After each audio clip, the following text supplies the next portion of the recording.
What's up everyone, how are you all? Today we are back with another blazing Naruto story. What if Naruto wins style Chunin exams? If you enjoy then please like, share and do comments, and also check the description box to original creator of this beautiful creation. Naruto unrolled the scroll he took from the vault in the Hokage tower and read the first one. Kage Bunshin, I can never get away from clones. He sighed, okay, relax.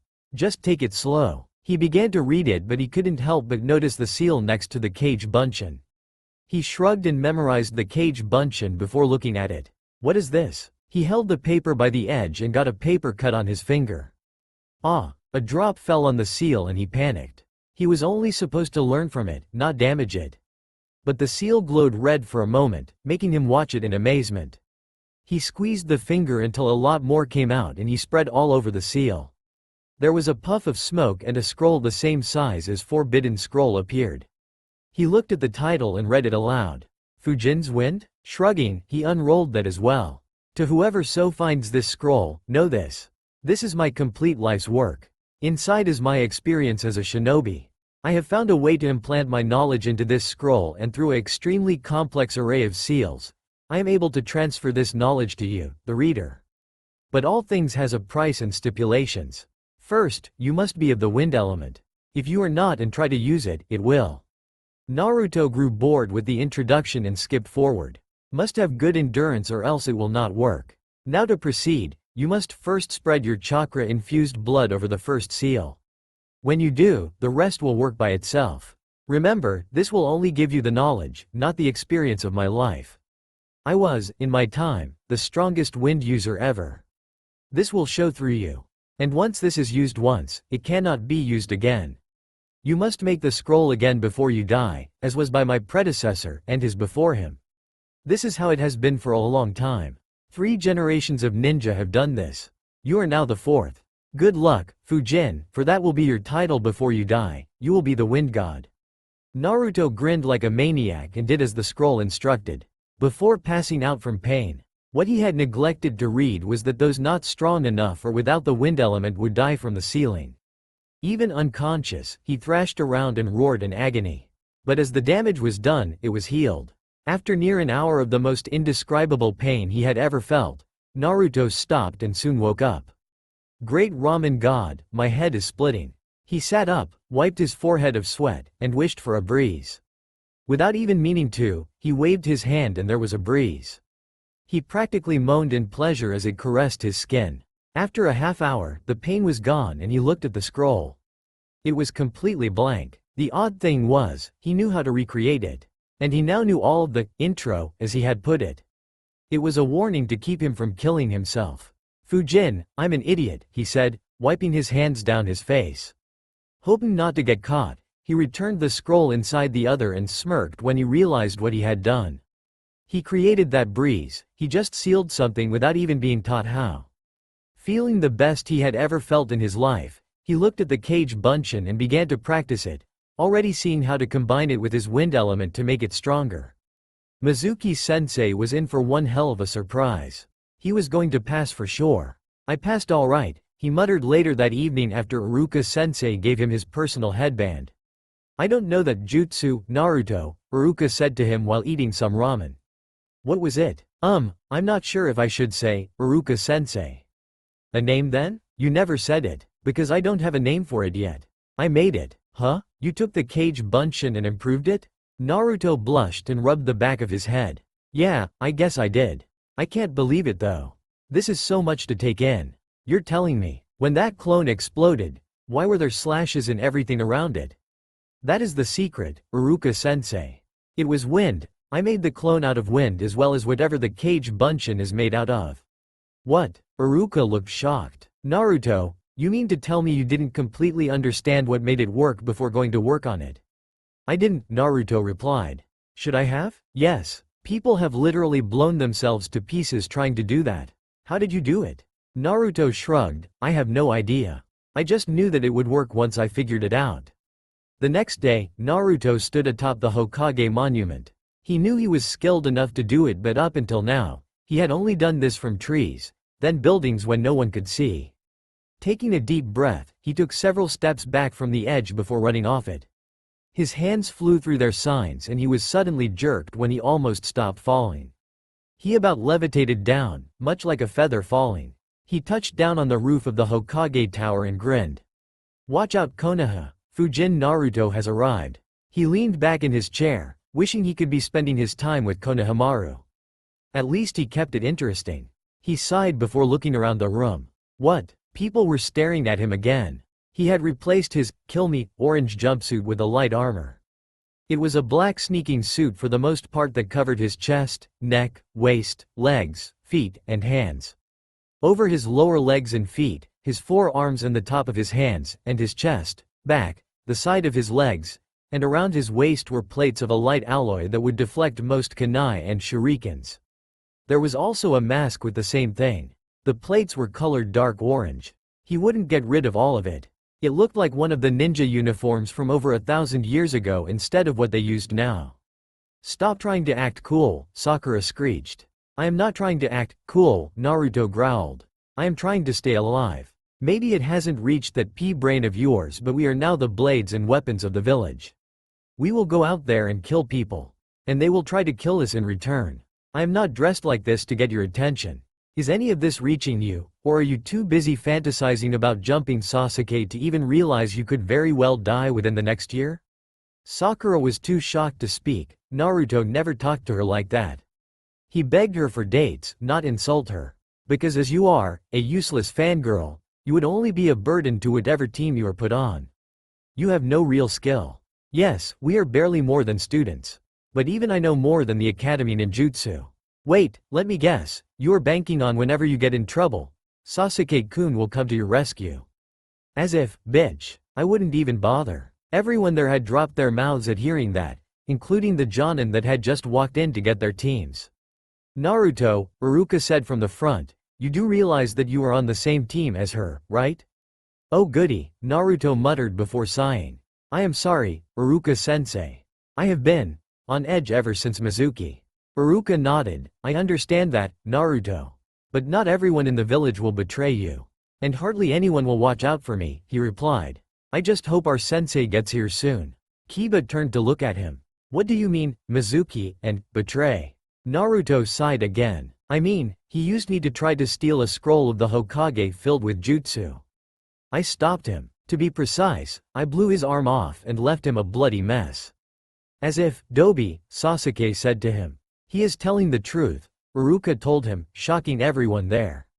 Mizuki was pronounced dead 3 days ago, trying to steal the forbidden scroll. Everyone looked at Naruto and began to edge away from him. "Like I care," Naruto muttered. "The only ones worth my attention here is my friends, what few I have." "And they are?" Ino asked. Naruto leveled his gaze on her and she shrank back. "Shikamaru, Choji, and Kiba. Maybe Hinata, she has never said anything bad about me, unlike the rest of you." He looked around and grinned under his mask. He was about to give one of them a bad hair day they would never recover from. Ino or Sakura? Ino or Sakura? What about me? The two asked. "I'm not going on a date with you. I was actually thinking about who to mess with until either Ino leaves or my team leaves." He flicked a finger and a scratch was carved into the desk. "Touch me and I will beat you to hell, Naruto," Sakura screamed. Ino was about to say something but her Jonin sensei arrived and took them away.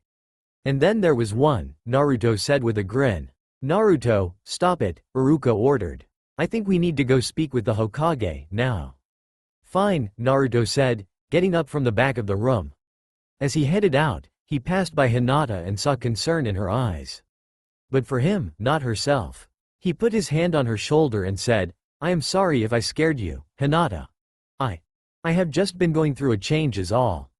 She blushed and nodded while he walked by. When he walked out, she passed out. "Naruto, why are you so mad at Sakura?" Sarutobi asked. "Because she isn't serious about being a ninja, old man," Naruto told him. "She sounds like a banshee so she can't hide if Sasuke so much as looks at her. She is always on a diet so she doesn't have the muscle mass to be of use and strength. The first thing she did when she found out I was on her team was groan and said she would refuse to work with me. How did she get this far?" He sighed again and took off his mask to breathe easier. I'm sorry, this is all just too much. The Kyuubi, Mizuki, and learning what a Jinchuriki is has taken it out of me. Learning what? Iruka asked. Naruto looked down. It was in the scroll. A Jinchuriki is just a weapon of the village that makes it. The first Hokage captured all of them and gave 8 to the other great ninja villages while keeping the Kyuubi.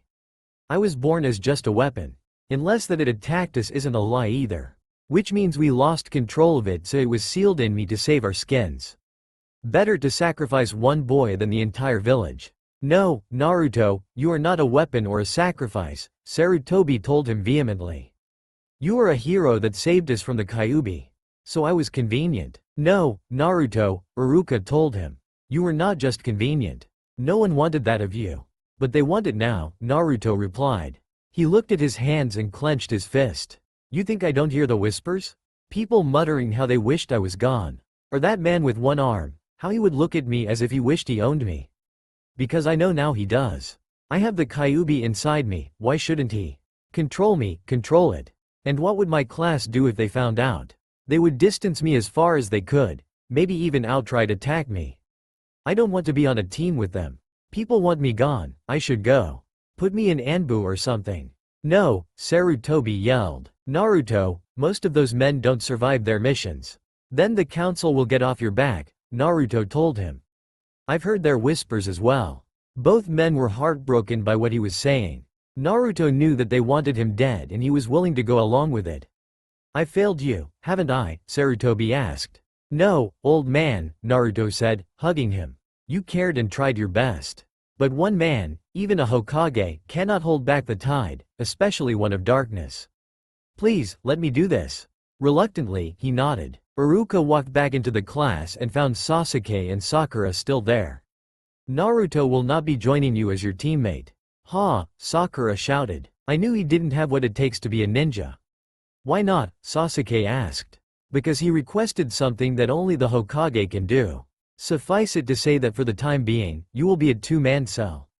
Two-man cell? Kakashi asked as he walked in. He looked around and only saw Sasuke and Sakura. Where is the third one? Where is Naruto? Iruka was quiet for a moment. He asked the Hokage to send him on suicide missions.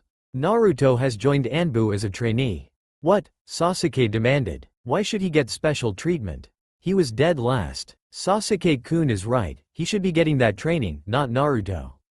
Shut up, Kakashi shouted. Did you not hear what he asked? Suicide missions. He wants to die but can't kill himself. Why can't a person kill himself? Sakura asked, not even getting the implications. Because he heals too fast, Iruka told them. Now, you should go.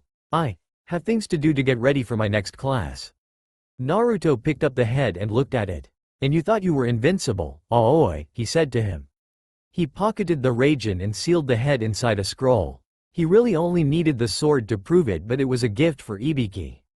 His friend had told him the details of this bastard's particular escape. He stopped not long after heading back and found a flower patch. He smiled as he grabbed a few for his other friend in Anbu. Anko would love them. Briefly, he wondered if it was a good thing if he was friends with the village's top 2 interrogation specialist. But knew that no one else would.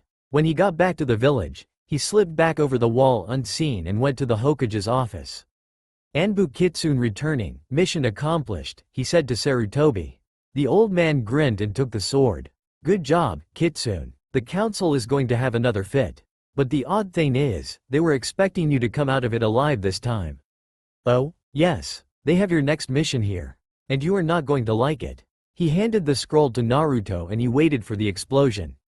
I refuse. If this is correct, Kakashi disobeyed village law by taking them farther once they learned the client had lied. If he is in over his head, he should get himself out of it. Naruto, Sarutobi said, getting his attention instantly as he almost never referred to him as Naruto anymore. He was Kitsune now. I agree, if it was just that. But he is an instructor and took a genin team out with him. Naruto was silent for a long time. Who? A boy named Sai, Uchiha Sasuke, and Haruno Sakura. You should probably read the rest of that scroll. Naruto grimaced, more bad news. He finished it and was silent. Sarutobi counted down and the scroll was cut to pieces and scattered around the room. I will die before I train that. That arrogant, pampered. The council is so busy kissing his ass that he could betray the village and they would demand him returned instead of killed. Sarutobi agreed. But there is some good news, Naruto. What is that? I already know his element. He is lightning and fire. You are purely wind. He could try all he wants and he will never be able to do what you do. Naruto sighed before smiling under his plate mask. I guess that is a comfort. And I only have to train him until Kakashi can take over again. He rotated his head, working a kink out of the muscles in his neck. I have to go give a few things to Anko and Ibiki. So I will leave in a few days. Okay, sleep well, Kitsune. Naruto nodded to him before he used the wind-style Shushin. Am I late? He asked when he entered the training field. When he had offered to help train Team 8, they had jumped at it. Not at all, Kitsune-kun, Kurenai said to him. Your mission was a success, I see. Of course, he replied. Now, where did we leave off? Taijutsu, Kitsune-san, Hinata stuttered. Naruto suspected she knew who he was along with the others. Kiba with his nose, Shino with his insects, and Hinata's eyes, it was almost a sure thing. Right, okay, pair up with a clone. He created a shadow clone for each and had them spar against them. As they did, Naruto would occasionally stop them and correct something he saw them doing wrong. Whenever they got it, he had the clone take the skill level up more. Soon, the three of them were all on the ground, with Hinata taking the longest with her Byakugan. Well done. Now, I have a mission tomorrow so I will be gone for a few weeks. What is it? Kiba asked, panting. A team got in over their head and is requesting additional help with the mission, Naruto replied. Now, since you are done with my training for today, I am going to go. Take care. As he walked away, he could feel Hinata watching and he nodded to himself. Yeah, she knows. Hello, Naruto called when he landed outside the house of the client. He had altered his mask so it now looked like a fox but his armor was still the same.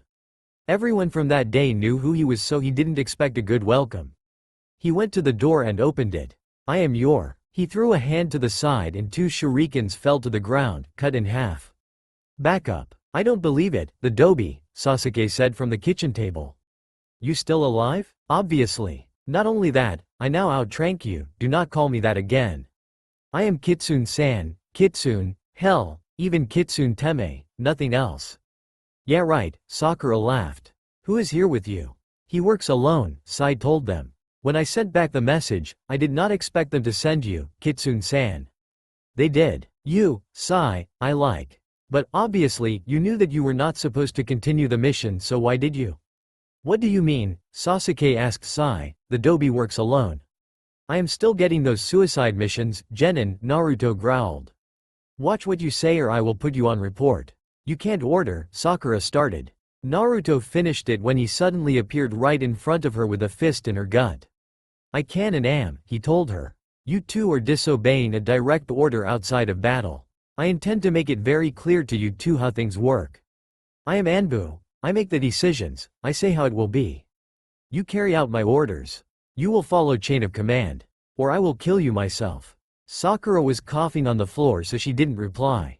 He looked at Sai and received a, yes, sir. He looked at Sasuke and readied himself, he was considering what he saw. Naruto knew he didn't see him move right then. Plus, he was no doubt considering him cutting those weapons in half without a weapon of his own. Well? Sasuke openly scowled at Naruto but said, aye, sir. Good. When she can breath again, get her off the floor. Sai, take me to Kakashi. The root agent lead him first to the living room to introduce him to the client and his family. Naruto instantly didn't like the kid when he told him he was going to die. No I won't, Naruto told him calmly. Yes you will. You think that your armor or your fancy mask is going to save you.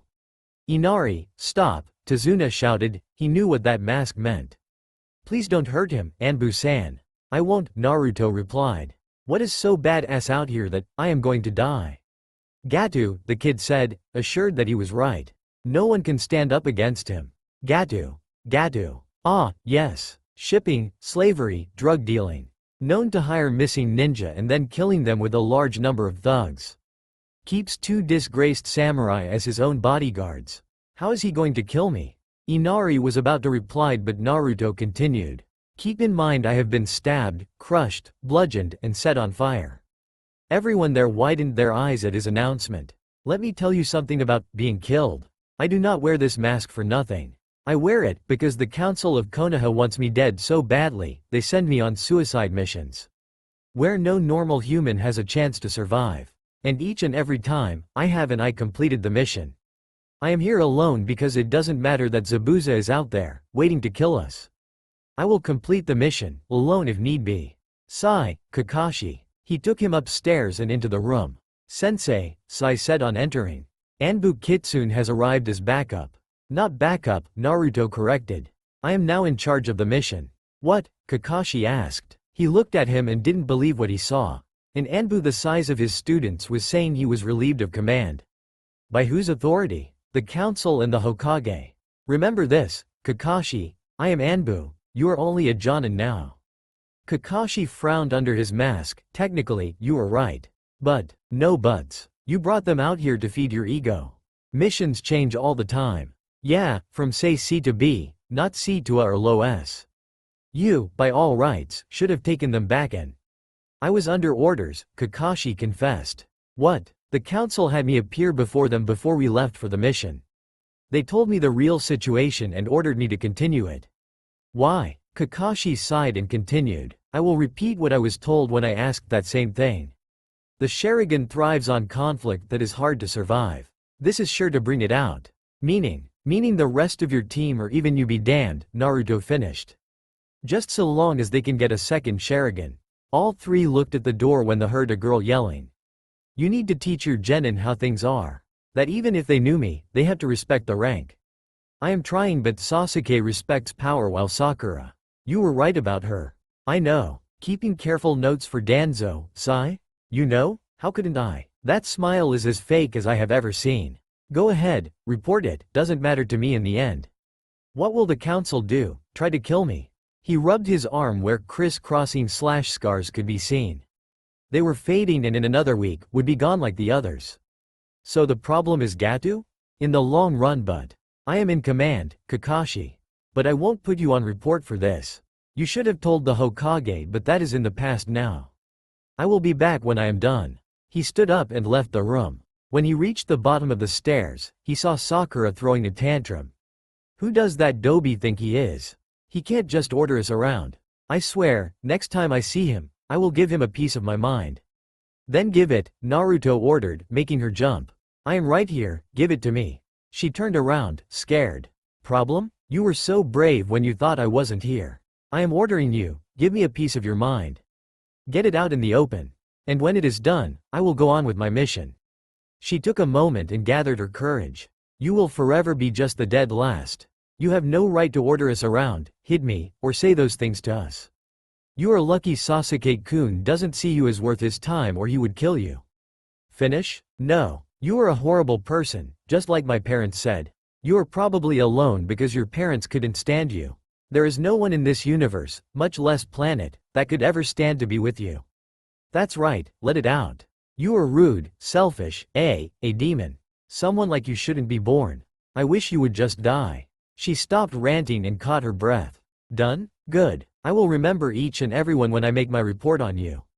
As for Sasuke, he doesn't do anything because he realized that I could kill him just as easily as you. Well, no, that isn't true. The only thing that would be that easy is a bug I stepped on while I was heading this way. I do have the right to do those things, Sakura. I comes with this mask. And as for those insults, a slap was heard and she was on the floor, holding her face. My parents may have been nobodies but you will damn well speak of the dead with respect. When I come back, I will start training you three. And I will run you into the ground. He turned and left the house. It's basic, Naruto growled. Anbu, highest-ranking ninja in Konoha besides the Hokage himself. Identified by the animal mask they wear. He caught another thug, killed him, and tossed his body aside. Not that difficult. He sent several blades of wind at a samurai and barely noticed the body fall to pieces. Shut up, he shouted at the midget businessman that was screaming in terror. I will deal with you in a second. He sent another blast of wind at a thug and he was crushed by it and the wall.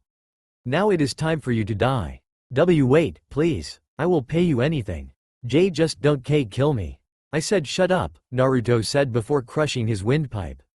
He then grasped the air and a barely visible blade appeared. With a single stroke, he severed his head from his body. He sealed it inside a scroll and made several clones. Gathered together everyone thing of value, down to the last Ryu. Account numbers, bonds, everything. They scattered and Naruto turned around to see a Kiri hunter ninja. "You killed him," he stated. "He stood against me and the mission. We weren't paid. I don't care. Would you mind if I—" Naruto picked up a gold ingot a clone carried and tossed it to him. "Thank you. But why let me go?" "You are not my concern," Naruto replied. "Wish Zabuza good luck with Kiri for me. Or whatever it is he has planned." "I will. Kitsune. My handle is Kitsune, but I prefer Fujin." "I will, Fujin." He walked away and Naruto continued to ransack the house. "I said move, Sakura," Naruto growled to her when she fell down. "This isn't an option. You have been working us for 3 hours straight. We need to rest. As a trainee, I was worked from when I woke to when I slept. You want to complain, go through what I did. Now I ordered you to run." "Kitsune," Kakashi called, stopping him. "You have to stop. They weren't ready for this mission. I will get them to the point that they are." "Kitsune, enough," he said again. "I know you are mad but you can't train them like you would train yourself." Stop, they need rest." Naruto wanted to argue but he let the breath he had for it out. "I was ordered to train them. To get them as strong as I am. It will never happen but it is still an order. Walk with me. You three, take the rest of today and tomorrow off to recover." He led Naruto into the forest around the house. "You know, I once abandoned a teammate because I followed orders. She would die years later. But my other teammate, the one that went after her, did die that mission. Because I followed orders. Now, we both are making that mistake. But, you be quiet and listen to a person that has learned more than you. I know that training, I went through it myself. It almost killed me because that is what it is meant to do. You don't know it because of the Fox. But there is a fatality rate in going through Anbu training just so you are more prepared for the missions you do. I read your file about a month ago. 3 months in Anbu and as many B, A, and S missions as there are weeks in that time completed. Someone is trying to work you to death, both you and I know. Someone hates you so much as to do this to you. But don't let them win in your heart and mind. You are still you in the end. I wish I was sure of that," Naruto muttered. His personality had changed with using that scroll. "I will ease off. Just so long as you actually start training them. You have my word. Head on back, you aren't needed here and you can report your mission a success." Naruto nodded before turning around and walking back home. Walking like he was, a few-hour run would take him a day or two, just what he needed to relax. "Your next mission, Anbu Kitsune," Councilman Haruno said to him, "is to go into tea and get this." He handed Naruto a picture of some ancient relic. "Because of the danger of the mission, we are assigning a team to shadow you." "Who are they?" "Anbu, like you. There are reports of hostile ninja in the area so they are to keep them at bay. You are to infiltrate the temple, avoid or kill the guardians, and get it." Naruto looked at the relic again and thought about it. This was the first time the Hokage didn't brief him. Plus he didn't like the backup. But they couldn't send Anbu on anything as only the Hokage had control of them. So he would hold off in saying it was a trap to kill him. For now. He had been right though, it was as dangerous as they said and nothing went wrong with the squad. They were resting on the monument of the first Hokage at the Valley of the End at the moment. Naruto was looking around, making sure no one was sneaking up behind them. He forgot to make sure no one was sneaking behind him. A tiger hit him and threw him to the ground. He shoved his fist into the back of its throat and began to choke it. But it still had claws. It slashed his mask, tearing out his right eye. Roaring in pain, he put his feet to its chest and pushed, sending it over the edge into the river below. He jumped to his feet and snarled at the Anbu that were surrounding him. "I will kill you root for this." "I doubt it," one told him. "You are quite strong, Kitsune, too strong. Lord Danzo has ordered your death." One to Naruto's blind spot started going through hand signs. Naruto only knew because he heard him. He created a barrier of wind as the fireball hit it. There was an explosion and most of the ninja were thrown clear. They searched for an half-hour for his body. "Find anything," the leader called. "Yeah." One of them held up Naruto's broken, bloody fox mask. "Mission accomplished, sir." They headed back and Naruto climbed out of a crag. His eye was regrowing already. He didn't know that it could. Likely the scars this time were for good. His mask from before Anbu on again, he climbed up to a ledge.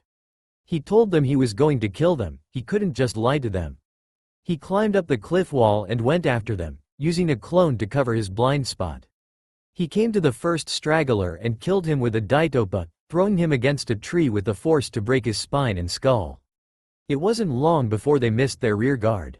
"Evening, gentlemen," Naruto's clone said when finally they stopped. "We have unfinished business. You should have ran Kitsune," one said to him. "Can't, I said I would kill you." They all started hand signs. But Naruto, having stayed hidden, had already been going through them. The several shuriken-sized blades formed and were thrown at them, stopping their attacks. The clone then finished his jutsu. A tornado formed around him and began to pull them in. Then at the top of it, it narrowed and split into 3 ends. 2 of them formed claws while the middle, largest one, formed a dragon head. It dived at them, slashing with its claws. One of the remaining 3 didn't move fast enough and was caught in it. He spun around in the air until his body was torn apart by it. "Karyuden no Jutsu," one of the root called out. A fire dragon flew at the wind dragon, destroying both it and the clone. "I see Danzo did his homework," Naruto stated. "Do tell, how much is known about my skills?" "Barely anything beyond you use wind," the leader told him. He didn't want to take the mission as he respected Kitsune for always surviving, even if it was because of the fox. "I will see you in hell, Kitsune. You will be going there today, I won't." Naruto flipped into the air, jumping from branch to branch until he reached past the canopy. He jumped up as high as he could and floated there in the sun. He started going through a hand signs and called out, "Hell's Twister." Down on the ground, the wind in all directions began to spin to the location below him. It soon picked up to the point that they had to use chakra to remain where they were. But even trees were being pulled out of the ground. One of said trees hit the leader, killing him. The last man tried to stay on the ground, but even it was pulled up and he was pulled inside the tornado, where a broken branch speared him in the chest. Naruto dropped down to the ground, collected their heads, sealed them in a scroll. He then took out a different scroll. He took off his armor and dyed his hair silver. Taking makeup, he covered up his whisker marks while using wax to create a twisted scar that went over his lips. He then put on some civilian clothing and sealed his armor and headband away before heading back. He got there and headed to the Hokage tower. "Hello, ma'am, I need to speak with the Hokage." "What about?" "Orochimaru." She sent him right in. "Old man, I can stand them trying to kill me through missions. But only when it gets me killed." Sarutobi sighed and said, "What happened, Naruto?" "The council sent me on a mission to retrieve a artifact, some ancient spear, in T country. My backup was a squad of Anbu. Too bad they were rude as well." "Oh no, are you okay?" "I am, it is nothing permanent, they are not. When you see them, and no doubt you will soon, open this scroll in front of them." He gave him the scroll with the heads sealed inside. "But I have to leave. Naruto. The council just killed a team trying to kill me. I am leaving, old man." Sarutobi sighed, stood up, and shook his hand. "I wish you well on your endeavors, sir." He made a motion with his hand and his Anbu revealed themselves in the room. The ones that knew Naruto said their goodbyes and those that didn't nodded to him and wished him well. Naruto left, went to his apartment, retrieved his possessions, and went to find Ibiki and Anko. He hated leaving his friends to here, but he had to. He was on his way out that he heard a girl call, "Wait." He turned around and saw Hinata running up. Wait a minute. She had ran herself ragged to catch him when Anko told Kurenai. Naruto, I. Screw it. She threw her arms around his neck and kissed him. "I wish you didn't have to go," she cried into his shirt. "I wish so as well, Hinata." "Take me with you," she suddenly said. "What? Take me as well? No one here cares about me but my team. But I care about you more." Naruto struggled to find an answer. He looked around and then back at her. "We are never coming back, Hinata, can you live with that?" "Yes. Then let's go." Sarutobi rubbed his chin as they informed him of the tragic news. "I am afraid that Anbu Kitsune has died," Homura told him. "He was on a mission to T country when he died. The ninja we sent as backup is returning now with his mask as they couldn't collect his body." "I am sorry, Sarutobi, You are a liar," he said to them. "I am disbanding this council." "You can't," they roared. "I can, and the daimyo supports me. Especially when I told him the particulars of this mission you sent Naruto on without my permission."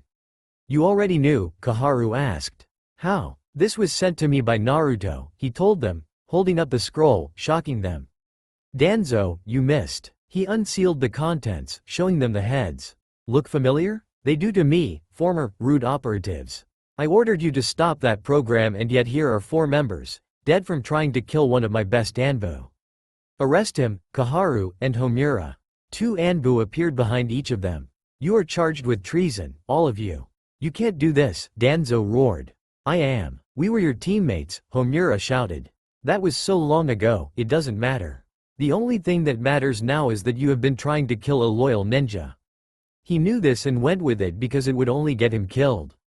You cost this village the lives of 4 other ninja this time. Naruto insisted not to bother you for him. No such reason this time. Lord Hokage, Haruno started to say. Shut up, I will get to the rest of you in time. For now, you are placed under house arrest. All for the demon brat, Hiashi demanded. All for the son of a good friend of mine, Sarutobi corrected. Naruto is the son of the 4th Hokage and his wife Kushina. Get them out of my sight and execute those 3. He turned around and left, hearing blades slide free and blood spill onto the floor. Naruto set down Hinata and looked around. Why are we here? Naruto-kun, Hinata asked. He had carried her all the way to the land of waves. Looking for some people. Who? Naruto smiled when he felt the air around them get disturbed. Him. Hunter, come on out. The fake hunter ninja came out of the mist. Naruto-san, what are you doing here? We came to speak with Zabuza. He wants Kiri, right? Yes, Haku replied. Then a Jinchuriki should help his efforts. Especially if the Kiri Jinchuriki gets involved. You are right concerning that, Haku replied. But I was under the impression that Konoha no longer used their Jinchuriki. What are you T2T talking about? Hinata asked. Hinata, I thought we worked your stuttering out, Naruto said to her. I'm nervous, Naruto-kun. Okay, understandable. A Jinchuriki is a person that has a demon sealed inside of them. They are the strongest weapon of the village they belong to. The Great Five all used to have 2 save Konoha. It only had 1, the strongest of the 9. But because of carelessness or betrayal, most have lost 1 or even both. Kumo has 2, Kiri has 1, Suna has 1, Iwa and Konoha have none. While Taki has 1 now. And soon, if things go well, Kiri might just have 2 again. He grinned, looking rather evil with that fake twisted scar on his face. He remembered that and pulled it off. Let's go speak with him and speak strategy. What about Konoha? Haku asked him. It can burn in hell. Zabuza was laughing so hard it hurt. Konoha, like all the others, were stupid beyond belief with their Jinchuriki and forced him away. And he was literally looking at Zabuza for a purpose. Alright, kid, I can use you. But what about the girl? The girl is mine, Naruto told him. Think nothing of her. So, she is your tool like you will be mine? Yes, Naruto said, not hesitating. And what will you get out of this? You will make it so Kiri will accept me and the girl Jinchuriki, Nami. And I will be your right hand, the one that guides the sword to kill the enemy. Haku your left, your shield. But most importantly, I want Konoha to see what they lost, what they tried to kill. I want them to see me while they wither and die. For that, I will strengthen Kiri until it is more powerful than any other force ever. Zabuza smirked under his bandages. I think we will get along just fine, Fujin. Of course, one demon can't help but work with another to reach its goals. He stood up and went to the door. Hinata, follow me. We will see to it that we are ready to leave. Then our target is Nami. When they were away from Zabuza and Haku, he rounded on Hinata. She thought he was mad at her and already felt heartbroken by what he said earlier. But his eyes held sorrow, not anger. I am sorry, Hinata. I do not trust Zabuza in knowing who you are. It is better he just see you as my slave or concubine than of someone of use to him. If you don't trust him, why work with him? I do trust him, just not with you. His motives are like that of a thief, simple. He wants to be the Mizukage. He will go about it any way he wants, but that is his goal.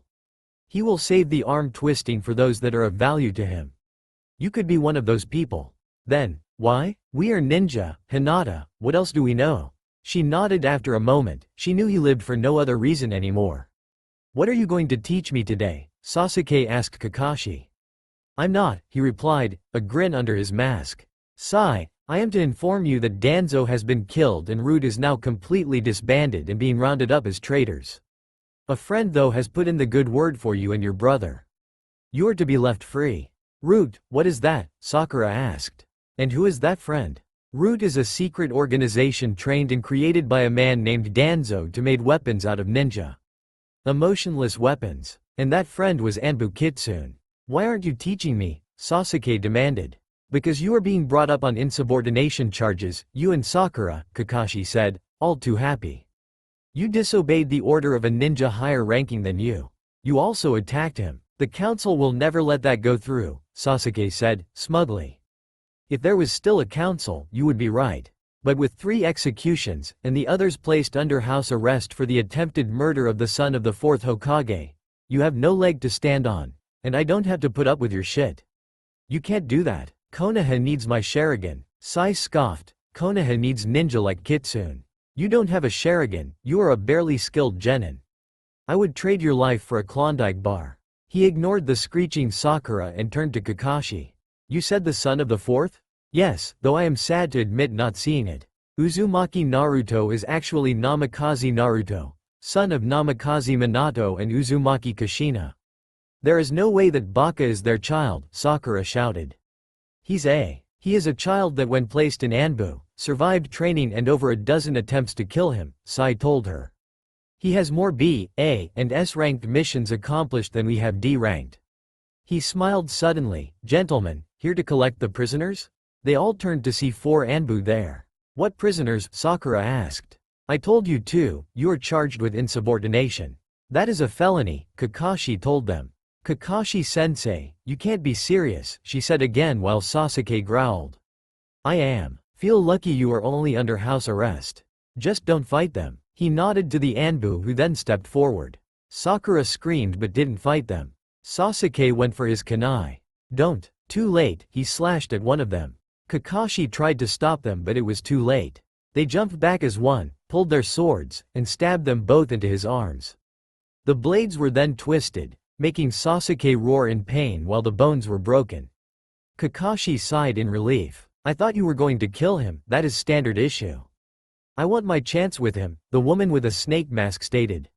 Her partner, a much larger man with scars on what little could be seen of his skin, nodded in agreement. The girl is inconsequential, I probably couldn't get 5 minutes out of her.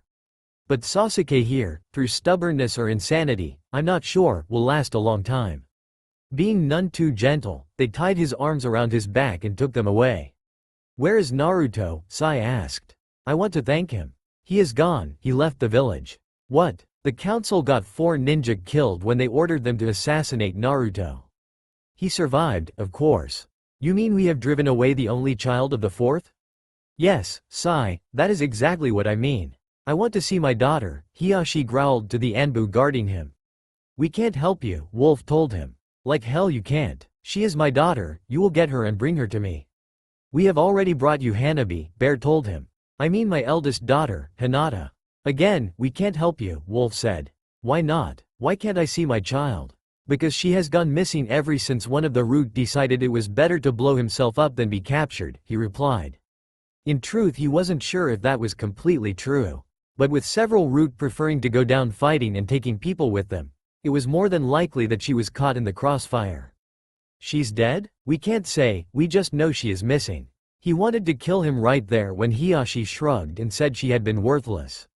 Your stance is too tight, Naruto told Hinata as he trained her. She was holding a sword in her hand and was going through several katas with Naruto. He made a slash, knocked her sword in the air, and caught it. Now too loose. Hinata-chan, you must be better than this if we are going to survive. Plus, you have a shitload of untapped talent just waiting to be brought out. And with what you can see, you could be a great swordsman. I'm sorry, Naruto-kun. I just never liked fighting and was never really good at it. You are good at it, Hinata. Maybe we are looking the wrong place to focus on your specialization. Haku? Yes? You are medic trained, correct? Yes. You want her to study that? Yes, see where she goes with it. I want her the best she can be so it won't hurt. He looked at the forest they were in and sighed. They were in the water country, getting ready for the attack. Naruto, in truth, Wouldn't trust half the mercenaries, they had to hold a kunai correctly. But they didn't need to do that, they just needed to be able to kill or capture the ones they were assigned. The plan was to remove the Mizukage and those around and loyal to him. Once they were dead, Zabuza would be named, by deed, Mizukage. Any that would dispute it would then face his right hand in combat. If they win and kill the hand, they could challenge Zabuza for the rank of Mizukage. Unfortunately for them, Naruto was Zabuza's right hand. I am going to scout for information. Tell Zabuza that if I get the chance to capture Nami undetected, I will take it. I will. Now Hinata, I am going to give you a quick test to see how well you handle healing chakra, okay? Naruto looked around Kiri and felt like laughing. It was about in total chaos. Moreover, Nami was in a group against the Mizukage. He felt generous suddenly and decided to move the plan forward himself. He walked up to the tower and was stopped by the guards. Name and rank: Fujin, missing ninja formerly of Konoha. They were about to move but it was already too late for them. Naruto formed blades on his fingertips and moved his hands in a complex pattern. He stopped a moment later before blowing a breath at the both of them. They fell over, cut to pieces.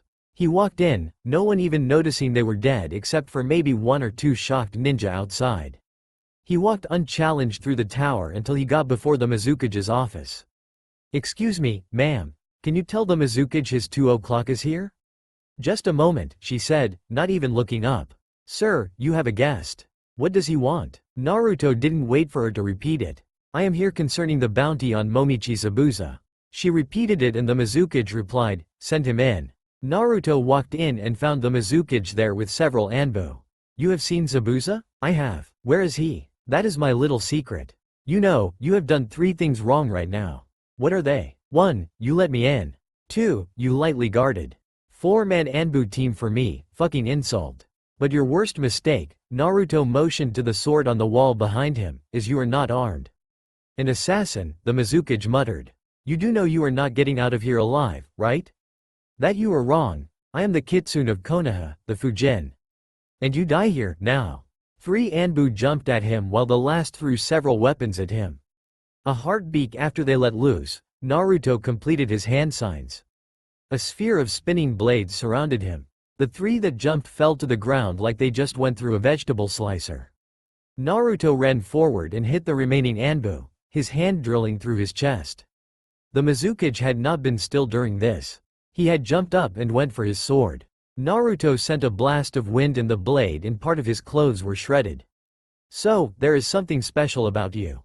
"Of course, I am the Mizukage." He turned around and Naruto, his skin was rock. "I am the only person with a Keki Genkei in all of water, brat. So that is why you killed them all. Well, guess what, you are not the only one." Naruto tore off the bandages over his right eye. The iris was blood red unlike his original eye. He pumped chakra into it and it became slitted. His sight in that eye changed. Naruto's vision became twofold. Infrared and chakra sensing. This was how the Kyuubi saw everything. There was no limit to its strength. He could make out the whole village from that eye and this height. Chakra pulsed along the Mizukage's skin, making it that hard except for a few pinpoints. Spots only a Hyuga could ever hope of hitting, besides Naruto. "Nice eye, you steal it?" "Nope, lost my old one and this grew in its place. I have a very special creature inside me." His eyes widened at that. "Jinchuriki," he whispered. "He's catching on," Naruto said with a smile under his mask. "Normally, when I am injured, the wound just heals. But when something is totally destroyed, like my eye, it is replaced with the same part as a demon." Naruto's smile turned to a smirk. "What do you think that means to you?" He didn't even look, he ran for the door. Before he reached it, Naruto did a dive, tripping him. "Your rock skin may have saved you from others," Naruto told him. "But I can see where it isn't rock. Moreover, it just protects you from the skin." The Mizukage closed his eyes and covered his mouth and nose. But he forgot those weren't the only openings in a person's body. Naruto slapped both hands over his ears, forcing the air in. This normally would have destroyed the eardrums. For Naruto, it destroyed his brain. Naruto created 2 cage bunshin and sealed the Mizukage into a scroll while one hanged into him and then Naruto changed into one of the Anbu. The remaining clone covered his chest in blood and laid on the floor. The Mizukage went to his intercom and paged his secretary. "Get in here," he growled. A moment later, she walked in and looked like she was going to be sick. "Mind explaining why this assassin was able to get this far?" Oh Kami, I'm going to die. I will deal with you later," the clone told her. He looked at Naruto. "Take that body to the Anbu HQ and perform the autopsy." "Hi, Mizukage-sama." Naruto hoisted the clone up on his shoulder and left. While he was in the stairwell and alone, he dismissed that clone and made his way out of the city. It had all been too easy in his opinion. He was so sure of his ability that he grew arrogant. Something Naruto would be wise to learn from. He returned to camp and found Haku was still teaching Hinata. "I take it she can?" "Yes, she is surprisingly good at it," Haku replied. "Good. I must speak with Zabuza, I will return soon." Kiri didn't know how to take it the next day. The Mizukage was impaled on the sword of his own statue and the man that did it was sitting in his office. What scared them the most though was that he didn't have a scratch on him while the room looked like hell. "I am now the Mizukage," Zabuza shouted out, Naruto to his right and Haku to his left. "If anyone wishes to challenge this, step forward." A fool actually did. "I will be right back, Zabuza-san," Naruto said. "Unless you want to make a show of your own strength." "You go," he replied. Naruto jumped over the railing and landed in the courtyard. "I am Fujin, the right hand of the Mizukage. For any to face him, you must first beat me. And know that his own strength is far greater than mine." Actually, Naruto didn't know that for sure, but it would work to keep them in line. "All the better," the man replied. He went through several hand signs and a mist settled over the courtyard. Naruto rolled his eyes and activated his demon eye again. He caught the man's arm and shouted, "What you are about to hear is a man's arm be torn off and then him beaten to death with it." He was caught by so much surprise that he could do nothing to stop it. When he stopped breathing, Naruto threw the limb to the ground. "Anyone else?" This time, no one stepped forward. "That is what I thought." He turned back and jumped up to the ledge. "Angry much?" Haku whispered. "You had a life similar to mine and you are not," Naruto countered. "Zabuza, think have better get better for this country." "Is that a threat?" "A promise," Naruto replied. "Civil war tears this country apart. They need a leader that will improve it. I will make sure they have it, one way or another." He turned and walked back inside. Hinata was there, waiting for him. He was grateful that she hadn't watched. "Let's go find us a home," he told her. "Okay, Naruto-kun," she said quietly. "I heard what you said, did you?" Naruto wished he could lie to her on this. "I did. Hinata, I needed them to see that they shouldn't fight. In time, I will make sure it gets better, but right now, we have no choice but to rule through fear." "Why fear? I don't understand." "Because water has seen nothing but war for so long, they might not know how to accept change peacefully. Please forgive me for what I am going to have to do." "I do, Naruto-kun. The needs of the many outweigh the needs of the few. And add this to that. Kekkei Genkei are not liked here. Those with them are usually killed. I want them to know not to mess with me and mine." Hinata didn't know how to take that but decided that if she was to be Naruto's even like that, she would be okay with it. "Yes, Naruto-kun." As he walked out, she fell in step behind him. News that the Yondaime Mizukage was killed spread fast. With them, news of a reform. Peace was brought to water, peacefully or forcefully for those that would not accept it. But that ended quickly once things began to improve. Water soon became the ideal place to live. While there were still high imports coming in, there were an even greater amount of exports heading to other countries. Farmland soil was aerated like never before. Production of goods increased with new supplies being brought in. No one could figure it out. A fortune had to have been used to back such change, but almost no one had that kind of money. And with word of this, came also word of a boy that was only known as Fujin, the right hand of the Godem Mizukage. All that was known about him was his eyes were blue and red. "Hokage-sama," Kakashi said to him a month and a half after Naruto left, "we have received a message that Kiri is sending a team as well." "I guess I should be surprised," Sarutobi stated. Konoha was going through its own period of greatness right then. Without the council to keep him from doing what must be done, he was able to get it done fast and with little hassle.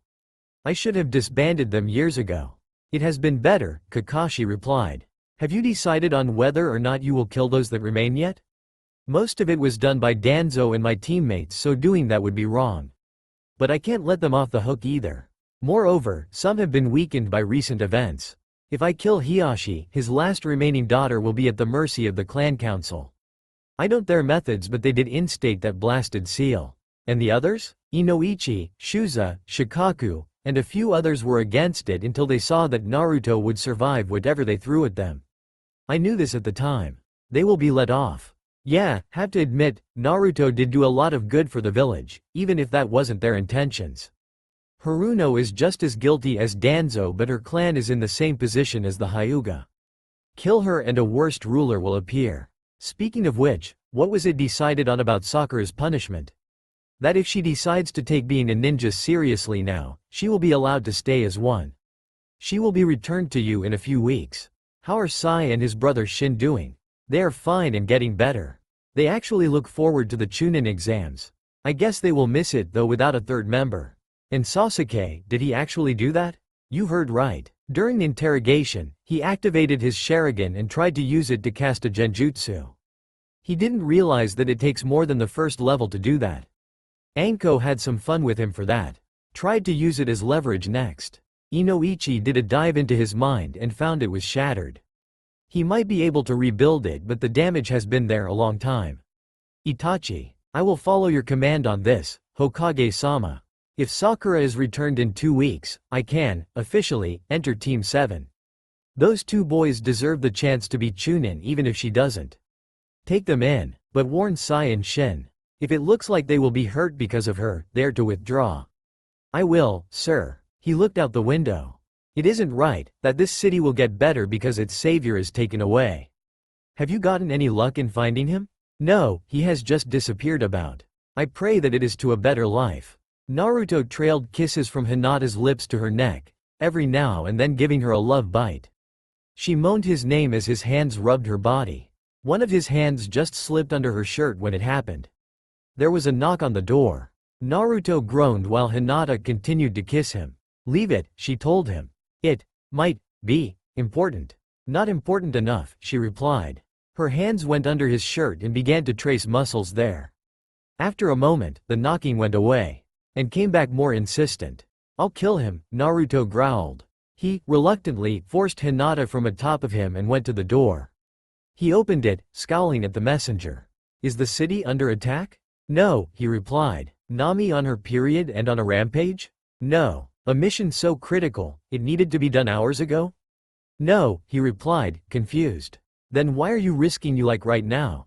He swallowed and said, the Mizukage has ordered that his hands are to go take the Chunin examen. You are to pack and leave immediately. Please don't kill me. The man obviously knew what he interrupted. Naruto wanted to stay mad, he did. But Hinata had walked behind him and placed a hand on his shoulder. Inform the Mizukage we will be ready to leave in a half hour to 45 minutes. The Chunin let out a sigh of relief. I will, sir. Naruto closed the door and created several cage bunshin. You, prepare my armor. You, Hinata's. You four get my equipment ready. The other four, Hinata's. And what will we be doing? Hinata asked. Naruto swept her up and carried her back into the bedroom. I wasn't done, my Haim. At exactly 45 minutes later, Naruto and Hinata were at the gate. Both now wore a Kiri headband with their Konoha headband, with a slash through the symbol, around their waist. The armor was exactly the same except Hinata's was made to fur her chest as well. Hinata's was colored pale blue on the armor plates, while Naruto's were now red on one half and blue on the other. Haku wore a set just like his, only white. These were the uniforms of those that performed directly at the Mizukage's bidding. They were his hands, his apprentice, his child and friends, most of all, his weapons. Who is our acting sensei? Naruto asked. Jonin Doerden Drizzt, Haku informed them. Skills include being a 5th level sword master, 5th level spear master, 5th level. Well, you get the point. He is a weapons master, the best. I was not expecting Doerden-sama, Hinata told them. Neither was I expecting to be giving as the temporary sensei to you three, a man said as he walked up. At his side was a 600-pound Black Panther, his most notable feature. At his waist were 2 scimitars. He wore chain mail armor. And his hair bordered on white while his tan was almost black. The Chunin exam is taking place in Konoha. Are you sure you two want to wear those? I am, Naruto replied. As am I. Hinata told him. I am Fujin's, I will do as he wants. Haku scoffed, he knew who was really in control in their relationship. All Hinata had to do was cry and Naruto would fight the world to make her feel better. Hell, he stormed Anbu HQ because one of them insulted her. Some were still scared of him. Which was probably a good thing, he realized. Is everyone ready to go? Naruto asked. When Haku and Drizzt nodded, him and Hinata headed for the docks. It would take a few days to get to Wave and a few hours from there to get to Konoha. Unlike other nations, they couldn't hurry it, so why bother? The boat would leave in an hour, walking, they would get there in half. It was a quiet voyage and there was no incident when they got there. Although, Naruto was surprised that the bridge was named the Great Kitsune's Bridge. They even put two shishi going on and off the bridge. But instead of the dog lion, the statues were two foxes with many tails. Dedicated to the unknown ninja recognized only as Kitsune, Hinata read. A man that lost his innocence far too soon in life but lived with no regret. Despite all that ever faced him, he refused to die and brought freedom to our home. She smiled at Naruto. I always knew you were great, Fujin-sama. I'm not so great. Ahem, the Great Kitsune Bridge, she quoted. I'm sure they refer to the bridge itself. Stop being modest, Drizzt ordered. Everyone in water knows that you are the strongest next to the Mizukage. Maybe even stronger than him. Why are we even taking this? Naruto asked Haku. To show that Kiri has strength again. You have to admit, Fujin, seeing you cut a person in half with a wave of your hand is quite an intimidation tactic. Plus, we are going as our title. I'm the Mizukage's shield, you are his blade, and Vixen is his handmaiden. They had decided that while at Konoha, it wasn't safe enough to use their real names. I guess. Why do you keep putting yourself down? Drizzt asked. This was his first time working with the boy and he was curious about him. He downplays himself to avoid attention, Haku told him. He left Konoha because he had too much of the wrong kind and none of the right. They were trying to kill me, Naruto elaborated.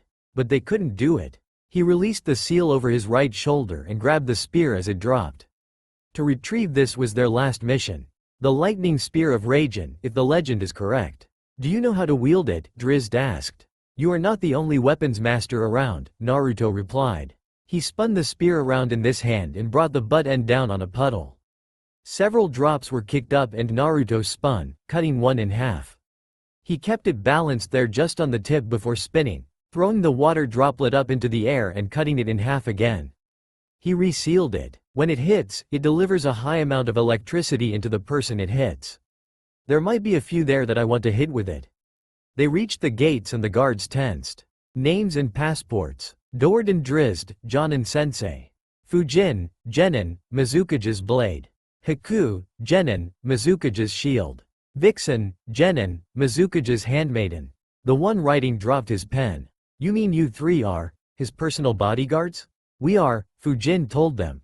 They opened the passports and frowned, they were masked in them as well. We need to see your faces. No, all three replied. We cannot let you in then, the other guard said.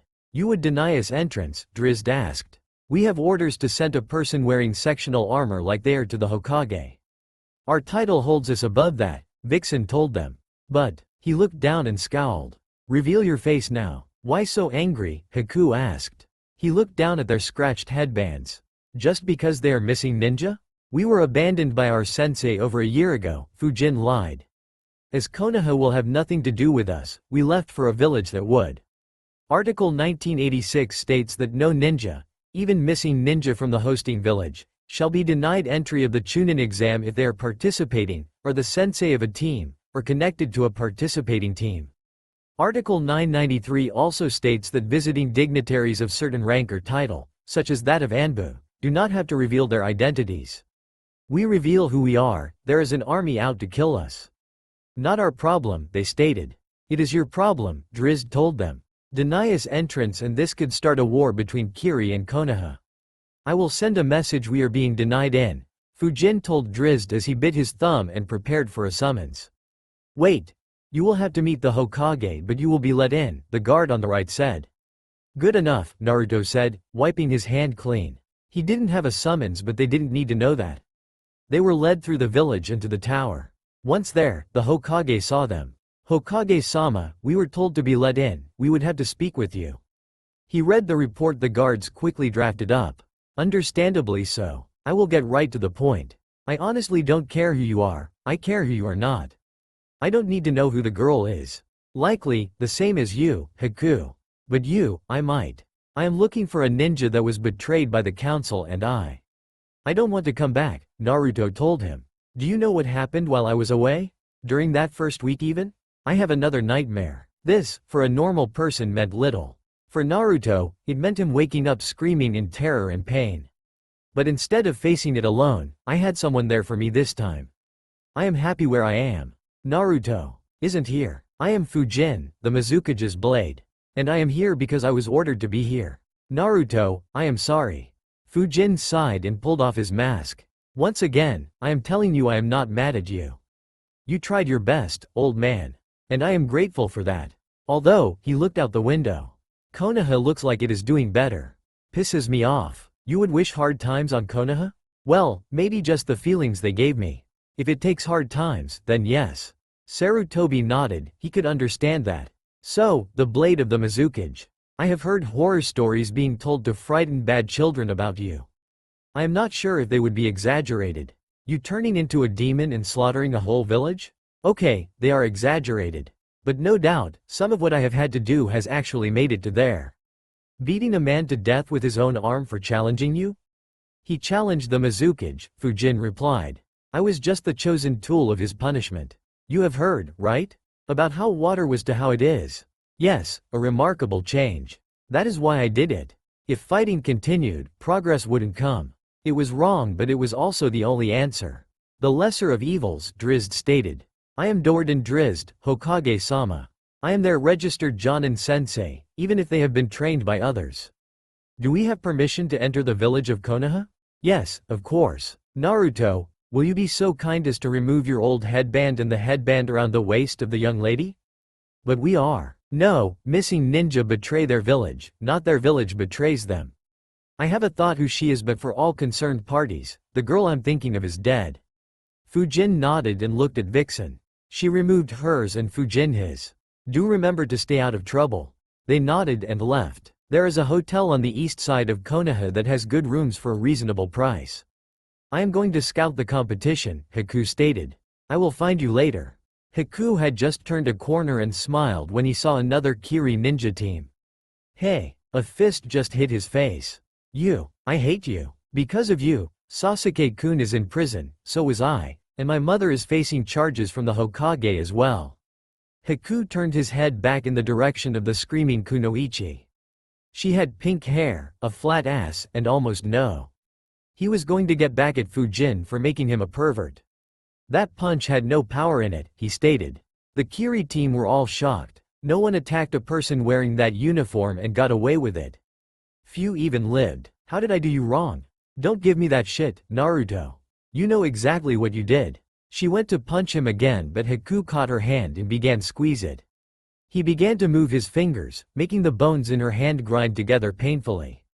Ah, stop. Someone get this thing off me. Haku did let go when he saw a few Chunin nearby turn to them. The Kiri team were on their feet and moving over. Are you stupid, girl? The Jonin demanded. If he was Fujin the Blade, you would have been killed. He took her hand and examined it. Stop whining, you aren't hurt. What are you talking about? Sakura asked. Who is Fujin the Blade? This is Haku the Shield, the Mizukage's left hand, one of the genin told her. There is also Vixen the Handmaiden and Fujin the Blade, the Mizukage's right hand. They are the most dangerous team in all of Kiri. This is Naruto, Sakura screamed. Haku sighed and pulled off his mask. Do you know me? I neither know you nor have I been to Konoha before. Sakura was not only shocked that she was wrong, she was blushing. I suggest you do not do something like this again because of our armor. Like the genin said, Fujin would have likely killed you. He began to walk away. Wait, what are you even doing in Konoha? You are all missed ninja, right? The Chunin exams will be starting in a few days, Haku told her.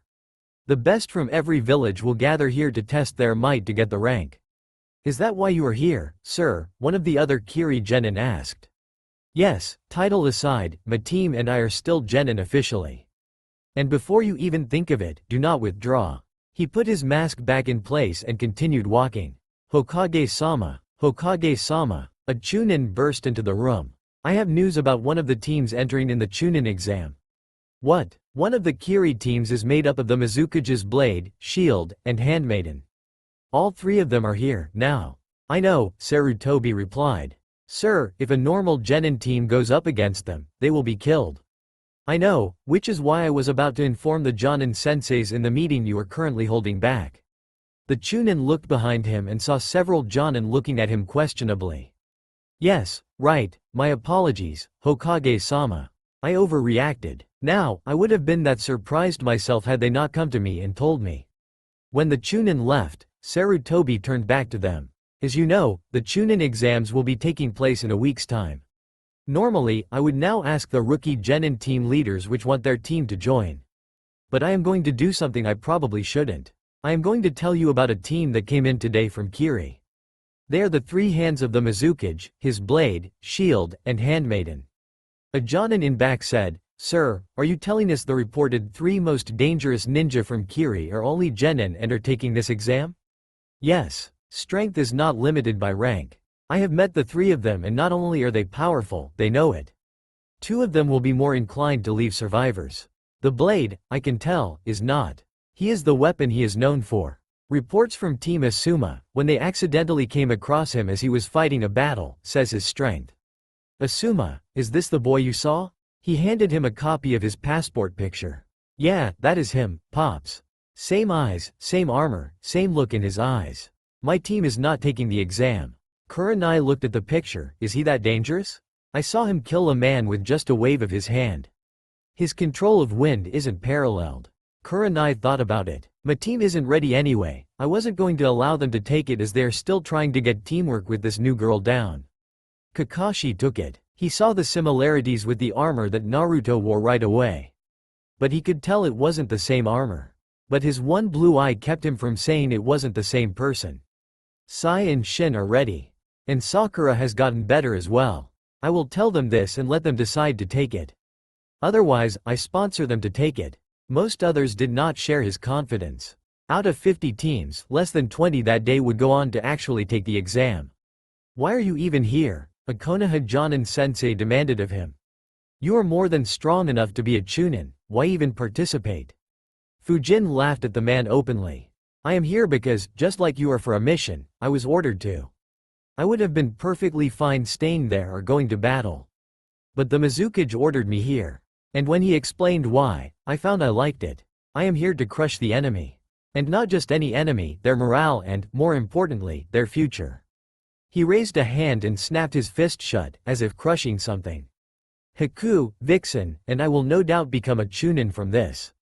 But our real mission is to cause as much damage as possible, showing the world the new player on the center stage. Kiri is strong again. The 7 swordsmen are being reformed. And with the Mizukage leading us, welcoming those with Kekkei Genkei, soon, oh so soon, Konoha will be trying to keep up with our strength. For too long, it has been Konoha that has had all the power. Now, here on this wretched patch of earth, the balance of power will shift and Kiri will take its rightful place. If I were you, I would keep my team from taking it so they don't become a casualty. You can't do that, he stated. You can't come here just to eliminate genin teams using the exams as cover. Again, Fujin laughed, insulting his intelligence. Villages have been doing it for years. Even Konoha. Kiri is just willing to admit it. Seeing this village, I see it as stagnant. But nothing a good battle wouldn't clear up. But you know, I had almost turned down this mission. Because of a ninja here I fought once and lost to. A look of relief covered the faces of everyone watching the exchange. Except for a certain snake mistress. And who is that? Fujin looked at Anko, not even trying to keep the mirth from his eyes. A single Anbu by the codename, Kitsune. So, imagine my surprise when I found out he was not only not here, he left the village completely. He enjoyed the shocked and scared looks he got. Once this is done, I am to personally take the mission to retrieve him and get him to join the Hidden Mist village. We would love to have the famed immortal Jinchuriki of the Leaf. Fujin added the finale touch, the dark sinister laugh the villain always gives. The strongest ninja of the Hidden Leaf, the only one that could stop me, gone, vanished into the winds he controls. And now, Iwa, Kumo, Kiri, and Suna are looking to see what makes a dynasty fall. In a flash, Fujin unsealed his spear and slashed a tree with it. A moment later, it fell, a symbol of what Fujin had been telling them. Oh, it feels good to play with the dark side for once. He jumped off to the rooftops and was joined by Anko a few moments later. Was that necessary? No, but it was fun. You know people are shitting their pants down there. I could smell it, Fujin replied. How have you been, Anko-chan? Good, Gaki. Why though? I want them to regret, Fujin replied. My power, my strength, all that I am, all that made two countries recover from the brink, was theirs. All I wanted was to be left alone in the end. Hell, I settled for no getting anyone else killed while they tried to do it to me. And they couldn't even do that. Root, 4 of them. I even knew one as an Anbu. 4 ninja, good ones at that, dead. And Konoha is going to need them very soon. Why? She asked, concerned. Like I said down there, he motioned with his spear, Kiri is going to become the one that everyone comes to. I will see to it. He rotated his neck, popping the bones there a few times. Hey, wolf, how you been? The wolf-masked Anbu appeared. Good runt. Never did get to thank you for that scroll. You earned it for the hell he put you through. Mount his head on your wall? No, that would be a bit too much for normal people. I called in a favor from a ninja in Suna and he used one of their forbidden jutsus on it. The one where they turn a person into a puppet. I put it in my trophy room and said it was from a duel with a sand puppeteer that I won. Fujin laughed, no one would question that. Though they might at how much it looks like Aoi. Ibiki grinned under his mask. I only show it to our friends and they all laugh it off. Gee, can't imagine why, Fujin replied before laughing. When the world isn't watching me to see who I will kill next, we should get together sometime, have a few drinks, make a few laughs. Maybe a bar fight sometime tonight or tomorrow. Maybe when the exam is done. That sounds fun, Anko replied. Can't wait. You know, we are your proctors in the exam. I think the Hokage was going to have you handle the 3rd exam. Nah, Fujin replied. The first of the Gaki to disrespect me would have died. No doubt, both agreed. Anko walked over to him, pulled the plate over his mouth off for a moment, and gave him a kiss before replacing it. Take care, Gaki, see you soon. She turned and jumped off. When Fujin looked over at Ibiki, he said, don't know why you're looking at me. I'm not giving you a kiss. Naruto grinned before saying, tell the guys I said, you all suck big, hairy donkey. Tell them, what's up, got it. You know, no one ever said you had to be sane to be Anbu, is that why we are like this? Probably, Naruto replied before jumping off. Fujin looked at the real 301 door and rubbed his chin through his mask. What are you thinking about? Vixen asked him. Well, they put a genjutsu on the door downstairs. Maybe we should put one on the door here? Haku thought about it. How strong? I think mid-B, Fujin replied. Strong enough to keep the weaklings away, not high enough to completely hide its presence and be too difficult to remove. Natural selection at its finest, Vixen said as a team walked by into the room. She made several hand signs and the room numbers reversed order. You are amazing, Fujin said, running a hand along her faceplate, over her lips. They went inside and saw a few teams there already. Naruto looked at them. A few sand, a grass team, a couple of leaf. He was surprised to see Sai and Sakura with some blue-haired boy. Shaking his head, he looked and saw 3 from Kiri for a total of 10 teams. When they heard that the Mizukage's hands were taking it as well, all 3 teams about snapped to attention. They refused to look bad in front of them. Who would as to show your ass to them meant you showed it to the Mizukage. I have information on every team, a silver-haired genin bragged to Sai. Just give me anything and I can tell you. Gaara of the Sand and Rock Lee, Shin replied. Too easy. Rock Lee is a genin a year ahead of you 3. His stats aren't impressive until you get to his taijutsu. I know of jonin that are weaker in that field. As for Gaara, he's mostly unknown except that he has never been hurt. Fujin nodded to them and headed over. What about the shield? Sakura asked. You mean Haku the shield? Kabuto asked. Ah, getting to the big players. He popped his fingers and pulled a card out. He placed it on the floor, charged it with chakra to reveal its contents and went to pick it up. Allow me, Fujin said, his foot landing on the card and pulling it over to him. He picked it up and said, hey, Haku, he got your good side for this. Fujin showed it to him. Kabuto didn't know what to say so he didn't reply. Ahem, Naruto said, clearing his throat. Last name unknown. Title, Mizukage's Shield. Mission numbers, unknown, believed in Anbu range. A lot of unknown you got there. That is very bad for a spy. I am a medic, Kabuto countered. Ah, Fujin continued reading. Age, believed to be around 14. Off by a year, Haku is 13. Teammates are Fujin and Vixen, real names unknown. Appearances for all three, unknown. Rank, Genin. Actual rank, Elite Jonin. Warning, flee on sight. Naruto chuckled. Think that is good enough, Haku? They might have a chance to get away then.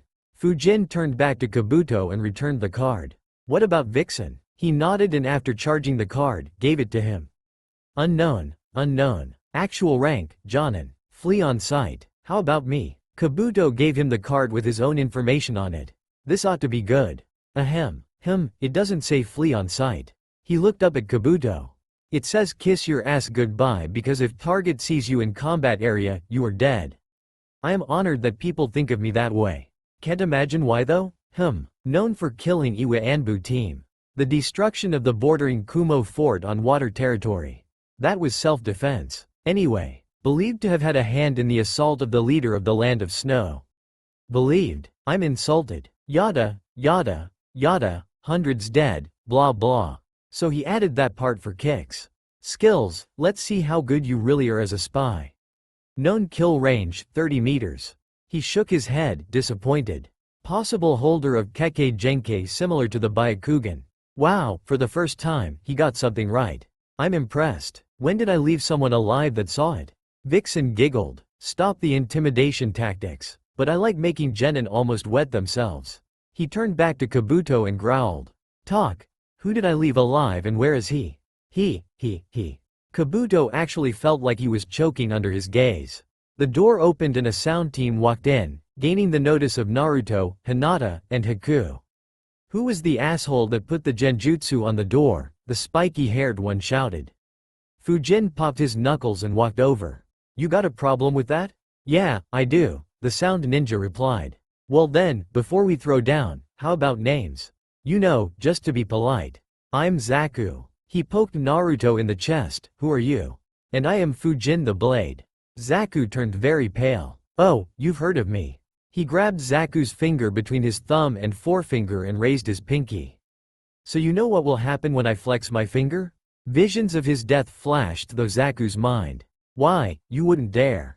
We aren't allowed to fight yet. Who will stop me? Naruto said in a low voice. Because if I do it, you will only be a smear. Kami, I don't want to die, I don't want to die. Zaku just looked in Fujin's cold, dead eyes and turned into a babbling idiot. What is he going to do to him? Sakura asked. Haku looked at her and she could see the smirk in his eyes. Nothing. Fujin knows what his reputation is. He can think of hundreds of ways to kill you but that right there is not one of them. That is a move from Kung Fu Panda. He said it loud enough to be heard by everyone. Zaku stopped begging for his life and forced the finger to flex. Nothing happened. You son of a bitch. Everyone in the room laughed at him while he went for a weapon. The next instant, Zaku was pressed against the wall, a foot in the air, held by his throat, and what looked like a drill made out of air poised over his eye, ready to kill him. This time I'm not bluffing, Fujin said, his fun done with. He moved his raised arm forward and to the right a little and Zaku felt the tip cut his eyebrow. Naruto reared the arm back and was about to shove it through his head. You, stop! Ibiki appeared and shouted at him. At no time during this exam might you fight another genin without permission. Even then, there will be no killing. He called my mother a bitch, Naruto replied. My father may have been a famous cliff diver and my mother a famous cliff but she was by no means a bitch. He inched it just a bit closer.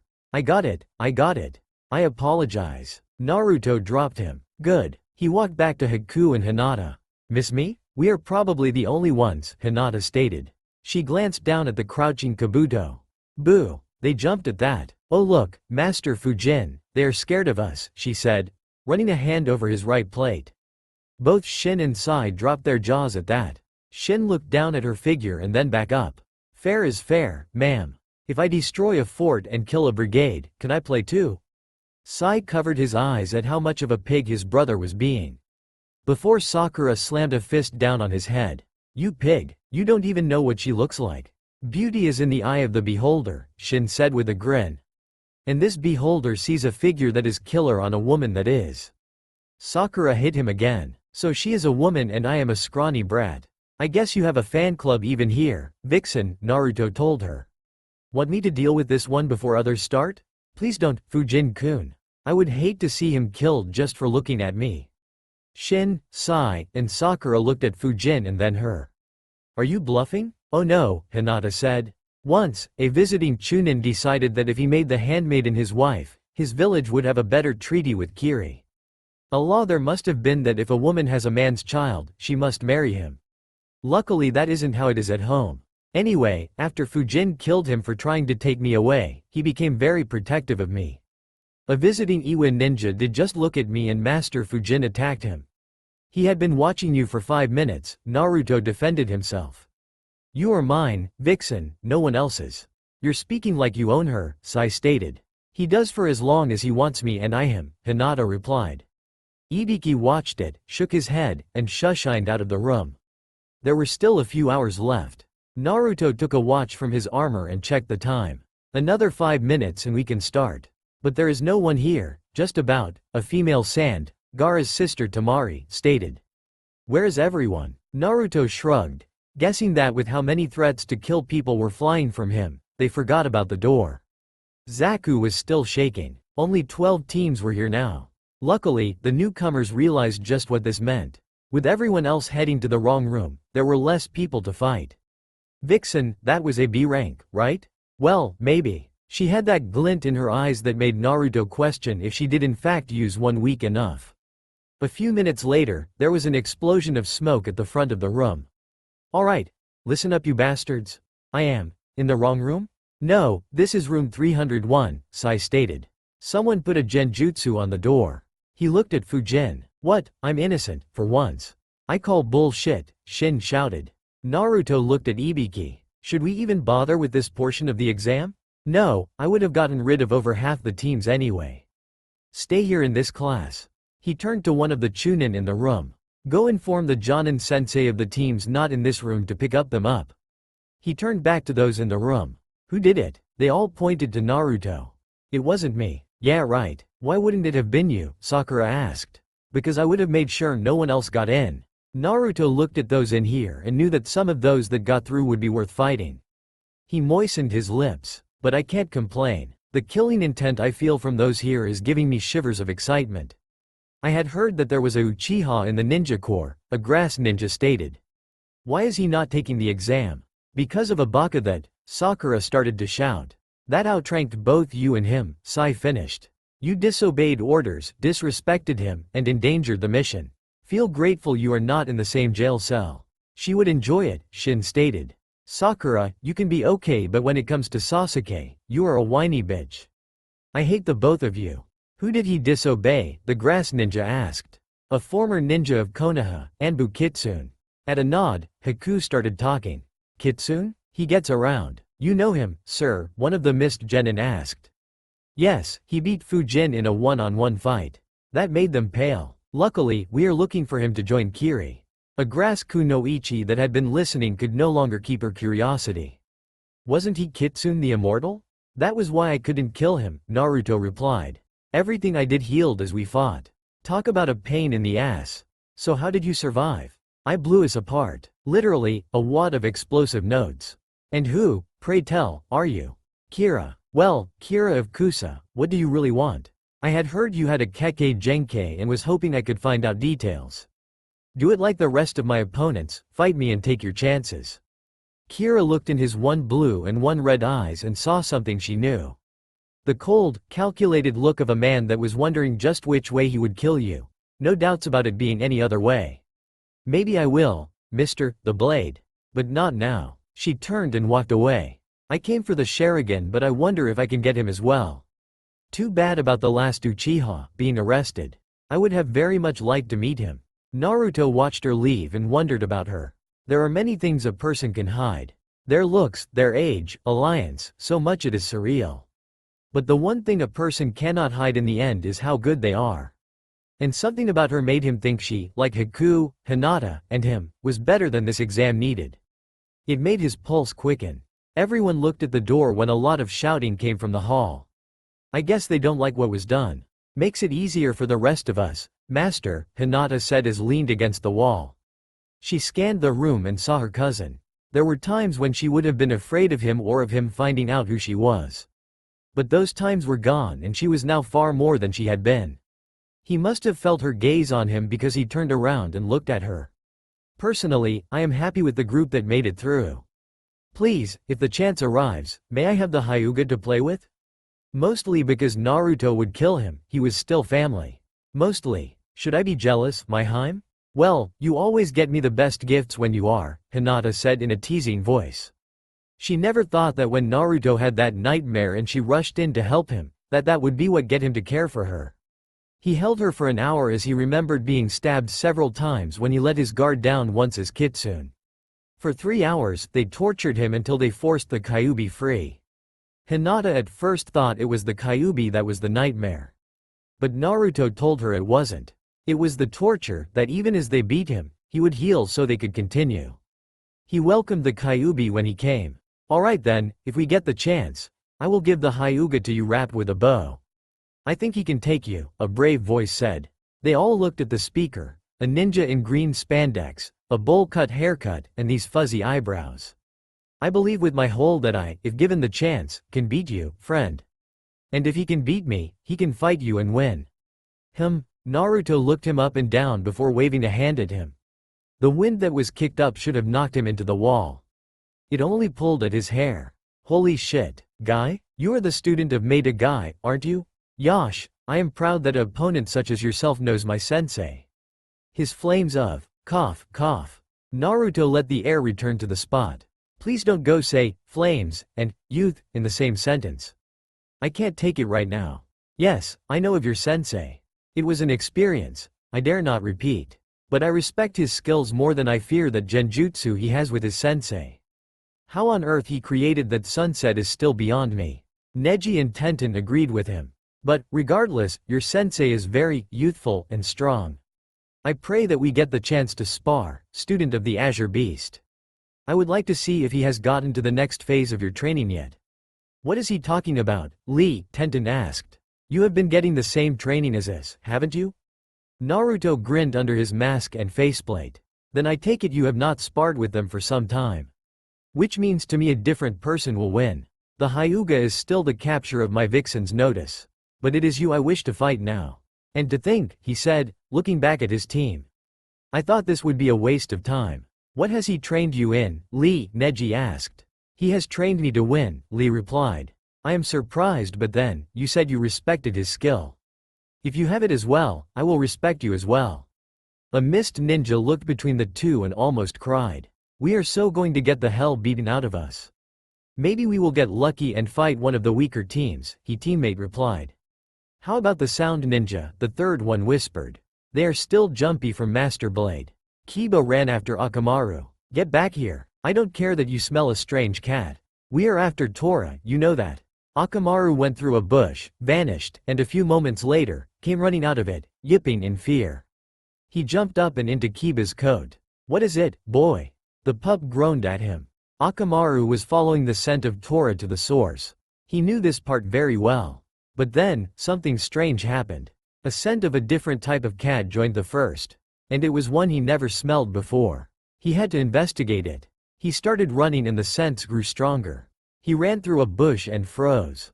There was Tora, asleep, on a giant black cat, which just opened its eyes and looked at him. For a moment, no one moved, then the cat yawned, revealing fangs longer than Orochimaru's head was thick. He turned tail and ran. A cat that big doesn't exist, Kiba replied. I'll show you. You shouldn't, Kiba-kun, Hyuga Navi replied. She was from the branch house and had replaced she, unlike Lady Hinata before her, was sure of herself. So much so that at times, she didn't listen to others. I'm sure it is nothing, Kiba replied. He walked forward and froze on the other side of the bush. Guys, he whispered, help. What's wrong? Shino asked, only to be shushed by Kiba. Frowning, Nami activated her Byakugan. Great Kami, that is a big-ass cat. I think he can hear you, Kiba growled lightly. That, Shino said above them, is a black panther. From the collar, it might be a pet. I can handle a pet, that is not a pet, Kiba replied. You are right, Drizzt said from where he was sleeping against a tree. That is Gevnivar, my partner. She does not like being called a pet. Behind them, Kurenai walked up. What is going on, have you found Tora? Don't make any sudden move, she warned them when she saw the panther. Just take the cat, Drizzt said, bored. Who are you? Dord and Drizzt, I am tired of explaining that. The weapons master of Kiri, Kurenai asked. The same, Gevnivar? The panther lifted her head and looked at him. Want to play with the genin? All three started to sweat. Then shake when the cat nodded. Drizzt growled and Tora stretched, stood up, walked over to him, and sat down on his lap. You were after a cat, no? Not the one you want us to catch, Kiba stated. The one in your lap. Can't have him. Why not? Kurenai asked. You are keeping us from our mission. Not intentionally, I swear. It is actually that Gevnivar is fond of this cat. That isn't a cat, that is a demon in disguise, Kiba growled, still mad about the last time they caught it. He still had those scratches. Gevnivar, they want to take your friend away, Drizzt said, mischief dancing in his eyes. Gevnivar looked at the closest one, Kiba and Akamaru, and began to growl. She won't hurt you, I promise. But she might lay on you if you don't run. Gevnivar took a step and Kiba started running. She looked at the next person, Navi, and padded over to her. The Hyuga was so still, you could think she was a statue. Gevnivar watched her for a moment before Navi slowly reached a hand out and scratched her head. She gave a low growl of contentment before she nudged Navi with her head, tripping her, and laying on the ground, curling up around her, and laying her head on Navi's lap. I guess she likes you, Drizzt stated. We need to return that cat to his owner, Shino told him. Well, I guess I can convince her to let her friend go. But most likely I will have to carry Tora to the tower. If your friend ever stops running. Anko burst through the window, unfurled her banner and shouted, listen up, no time to. Holy shit, you really went all out, Ibiki. 12 teams, I didn't know you had it in you still.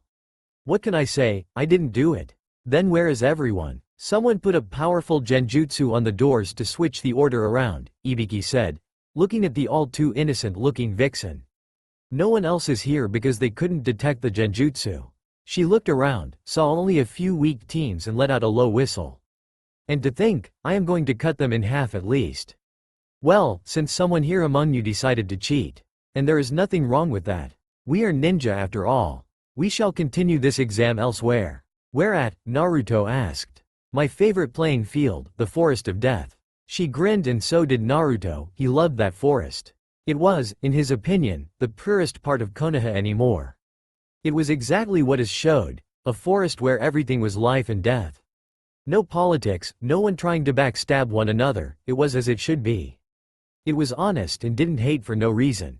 Can't wait, Hinata stated, looking in there. This is simple, it will be a battle royal. No holds barred. Your objective, get one of these scrolls, a heaven and earth scroll. Once you obtain these, you are to head to the tower in the center. By the way, you are in here for 5 days, whether or not you get the scrolls. And who has them? Sakura asked. Why, each team will have either one or the other, Anko stated. Wait, we are going in there and one of us will be unlucky enough as to have to fight them. The mist ninja pointed to Naruto, Hinata, and Haku. Well, yes, Anko replied. Don't tell me you are afraid to fight them. Only as much as everyone else in Kiri is, he stated. The blade has worked harder than anyone to bring stability to our country. But to first get the recognition he needed, the respect and the fear, he beat a man to death with his own arm. We saw it. He has forced change down our throats and we are better for it. Not to mention a few things he has done in the last 3 months. Ma'am, Naruto said, catching their attention. Can we continue? I am eager to get started. Really, then pass these out, she gave him several forms. Sign them and you can continue. Naruto took them and read the first. A waiver for if we die. That's right. If you die and don't sign it, I'm responsible and we don't want that, right? Nope, Haku replied. He grinned under his mask as he looked her up and down. Hot damn, I'm doing it again. I swear I should kill Naruto for this. He signed his and took Hinata's. Turn them in behind the curtain and get your scroll. Naruto, Haku, and Hinata walked past her, 2 of them slipping their hands into her coat unseen. Inside, they turned in the paper and looked at the map. Nice detail, Hinata stated. At a slight nod from Naruto, she took the scroll. Excuse me, boys, can you help me? I was going to put this inside my plate but the straps are being stubborn, she said, a little seductively. Not thinking with the right head, they said they would. Holy shit, one muttered when they got it off. She wasn't wearing anything under that sneaking suit. Nice figure for a teenager. They took their seats and the hands left, the map tucked inside Haku's armor with none the wiser. Naruto was using his demon eye to watch for other teams along with Hinata. Okay, so what is all in our possessions? A detailed map of the forest, 2 earth scrolls, and 1 heaven along with our gear, Hinata told him. What are your orders? We can either add to them or head to the tower, Haku stated. Naruto thought about it for a moment. We will find one of the Kiri Genin teams and give it to them if they have heaven. Besides, I did promise I would give you the Hyuga with a bow wrapped around him, Naruto said, his hand going over her faceplate. While wearing their armor, they could not show any more affection than that. They started running after that. Blood rained down around Gaara, Temari, and Kankuro. Temari picked up the dropped scroll and they were about to leave but were stopped by clapping. Bravo, bravo, Naruto said as he clapped from a branch above them. I must admit, that was beautiful as it was brutal. You have a real gift for slaughter. You are that ninja from Kiri, the one that wouldn't shut up, Gaara stated. Mother would very much like your blood. I imagine your mother would, Haku stated from a different branch. But the only one allowed his blood is me, Hinata told them. Fujin, is he one as well? Yes, I can smell it mixed in with the blood. He is a Jinchuriki. What do you want? Temari asked. Nothing, we were passing through, Haku replied. As one, all 3 of them started tree jumping again. So, we will be facing a Jinchuriki later. Looks like, should be fun, Hinata said. Naruto, will there be any teams we hold back on? Well, in mid-jump, he made a wind blast, stopping them and landing them on another tree. Daitopa hit where they would have been moments later. If there are, it won't be our attacker right now. Come on out so we can play. Coo, a familiar voice said. Well, isn't that interesting? How did you know that attack was coming? I am a wind element, I could sense it, Kira of Kusa, if that is your name. She dropped down onto a branch across from them. Coo, so you knew. What gave it away? We can just tell you are too good, Hinata told her. So, who would like first dips at her? I will, Haku told them. He stepped to the end of the branch. This forest is humid, no? What does that have to do with anything? Kira asked. Just that for it to be humid, there must be water somewhere. He looked down, first to the left and to the right. Ah, there it is. Perfect. Well, let's get started. Out of curiosity, what scroll do you have? Heaven, want it? Might as well, we already have 3. Haku leapt to several branches away and started throwing shenbons. They all watched in disbelief as Kira twisted at an impossible angle to escape injury. You will have to do better than that, Kira taunted. Both Naruto and Hinata would have been hard-pressed to dodge those attacks. Then I will. Demonic ice mirrors. A sphere made of ice formed in the air around Kira. Haku jumped into one and began his assault. Vixen, activate your eyes, Naruto ordered. He didn't like this. He activated his demon eye and cursed. The chakra in the mirrors and Haku jumping around so fast, leaving phantoms in his heat vision, made it so he couldn't see inside. Haku is barely hitting him, Hinata said in disbelief. Shit, Naruto said before jumping down there. Haku, fall back, this person is a Jonin in disguise. Ruin my surprise, the imposter muttered. Summoning no jutsu. A giant snake appeared in a blast of smoke and shattered the mirrors, throwing Haku and Naruto into different trees. That was unexpected, Haku said with a groan. So, you control ice and you have that Ikeke Genkai. What about you, girl? What makes you so special? Hinata jumped down and blocked Kira from Naruto. Get out of the way, Naruto said as he got to his feet. Get out of the way, Hinata. Hinata, Kira questioned. That was the name of the daughter of Hyuga Hiyashi. And your eyes. She smiled. You are Hyuga Hinata, aren't you? That would make you. I don't know. Can't recall anyone with a red eye besides the Yuhi. Doesn't matter. I think I will mark all of you. Bind them, she ordered the snake. It dove at Haku who sighed in relief. He knew he could handle a summon. As it lunged, he jumped into its mouth and was swallowed. I said bind them, no eat them. Don't worry, Haku will be fine, Naruto said, finally back on his feet. His ankle had been broken. As he started a few hand signs, the snake started heaving about. Wind clone no jutsu. Several Naruto clones appeared and started jumping forward. Vixen, fire. High. She raised her hand to her mouth and shot a fireball from it at one of the clones. Naruto grabbed her and jumped down and behind the tree. The clone was hit as it converged with the others on Kira. The fire fed on the wind and the lot of them exploded, destroying a few trees as well. The snake slammed into a tree and fell away, a red sphere with dozens of bladed edges sticking out it embedded into the tree. It was frozen blood. Did it work, Vixen? Naruto asked her. No, Kira's voice said above them. But damn, it almost did. They looked up and saw him crouching on a branch, his face badly burned. It was peeling off around the eye. Naruto was able to make a face out under it around the eye. And it was one he recognized.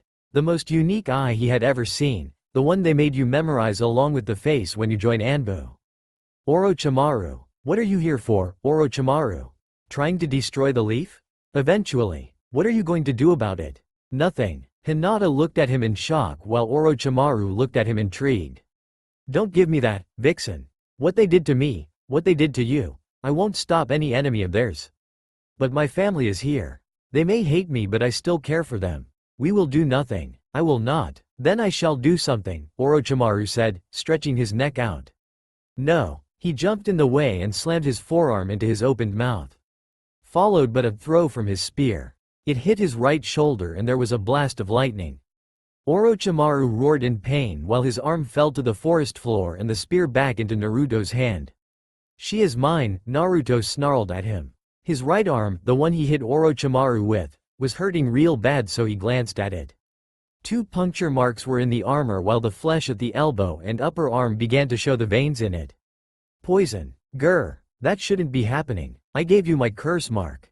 Nothing can fight it like you are. Naruto knew he barely was and it was hurting him too. He could taste blood in his mouth.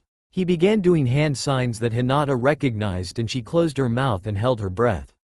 Naruto took a deep breath and let it out as a noxious, sickly green fog. It spread out quickly and the plants it touched began to wilt and die. Orochimaru made the mistake of breathing it in and his one arm covered his mouth as he began to throw up a lot of blood. I will get you for this, boy.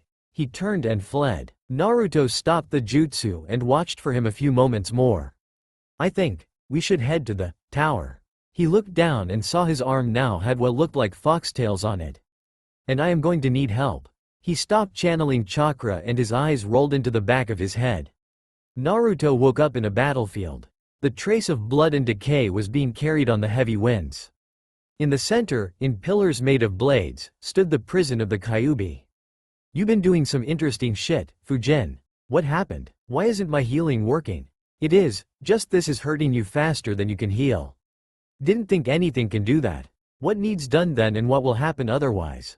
It will kill you, otherwise. As for what can be done to keep us alive, I just need the usual permission. You have our oath. You do whatever you need to do to keep us alive. I will keep our bond open so you can watch the world around us and will continue to do what I can to keep us from dying. That's just what I wanted to hear. Among the dead, there is part of the soul of the one that did this to you. Feed him to me and I will gain control of the curse mark. And thus, I will gain control of it. Naruto turned around and sat down in the lotus position. The wind here represented his bond with it and also the energies of his body. As he meditated, his awareness around him grew. He could see just how far the cage stretched in all directions now, instead of it just going on without end. He could feel the few scattered, broken trees as the leaves and branches were pulled. And he could hear the shuffling of feet as a person walked around. Gotcha. He jumped to his feet and started running. He had made his first meeting with the Kyuubi when he was still in training. And they came to this agreement. Naruto fought now because he had nothing left to lose, that made him very dangerous. Kyuubi was in a similar state. They had was each other, like it or not. So Kyuubi agreed that as long as Naruto decided to come back alive from those missions, he would heal him. Wasn't always easy but it made Naruto his little pet project, his experiment. Just what could he do to improve the Gaki? He found quickly that healing the worst damage, like the shattered bones of his hands or his missing eye, was best healed by replacing it with demon counterparts. At the rate the boy fought, he might just end up a humanoid demon one day. Naruto spotted the shadow of Orochimaru and tackled him. "Welcome to my fucked up mind. And know you are going to soon join the dead." The shadow, not having the full intelligence of the original, only grew agitated, then fearful as Naruto bound him and took him over to the Kyuubi. He tried to stand his ground, but this was Naruto's mind, not his, so he was powerless to stop it. Naruto picked the snake up and threw him through the blades, into the cage. And watched as it was torn apart. Naruto opened his eyes to see someone he didn't know reaching for his mask. He sprung, his demon eye activating, grabbing the person's arm, dislocating it, lifting a leg over the arm, slamming it down on Thirkist, throwing them to the floor, and wrapping the leg around their neck.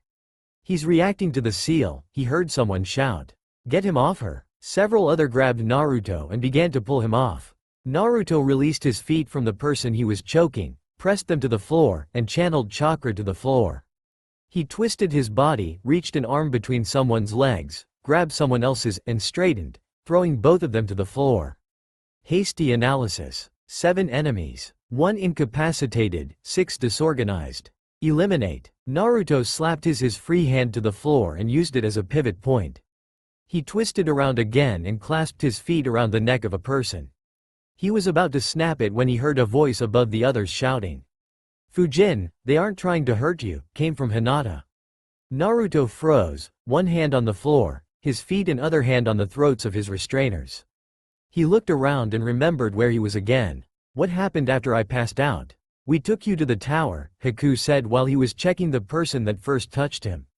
"You okay?" "I feel fine. You should have known better than to have anyone touch me in my sleep. We needed to know if you were okay." "Vixen?" "Here," she said. He looked over at her and found her armor was warm from where a person had restrained her. He looked and saw similar on Haku. "They tried to hold you back so they could find out my identity?" He subconsciously squeezed the 2 throats. "I wasn't like that," one of them wheezed. Silence. "Vixen?" She was silent for a moment, making sure she chose her words carefully. "When you attacked that woman, 2 of them grabbed us and pulled us out of the way." Naruto watched her for a moment longer. "Slowly, begin to let go and I will do the same." When finally, he was free again. He backed up to a wall and pulled his glove off. His normal vision showed him a seal of several spiraling foxtails. His demon eye showed him something red from the Kyuubi's chakra.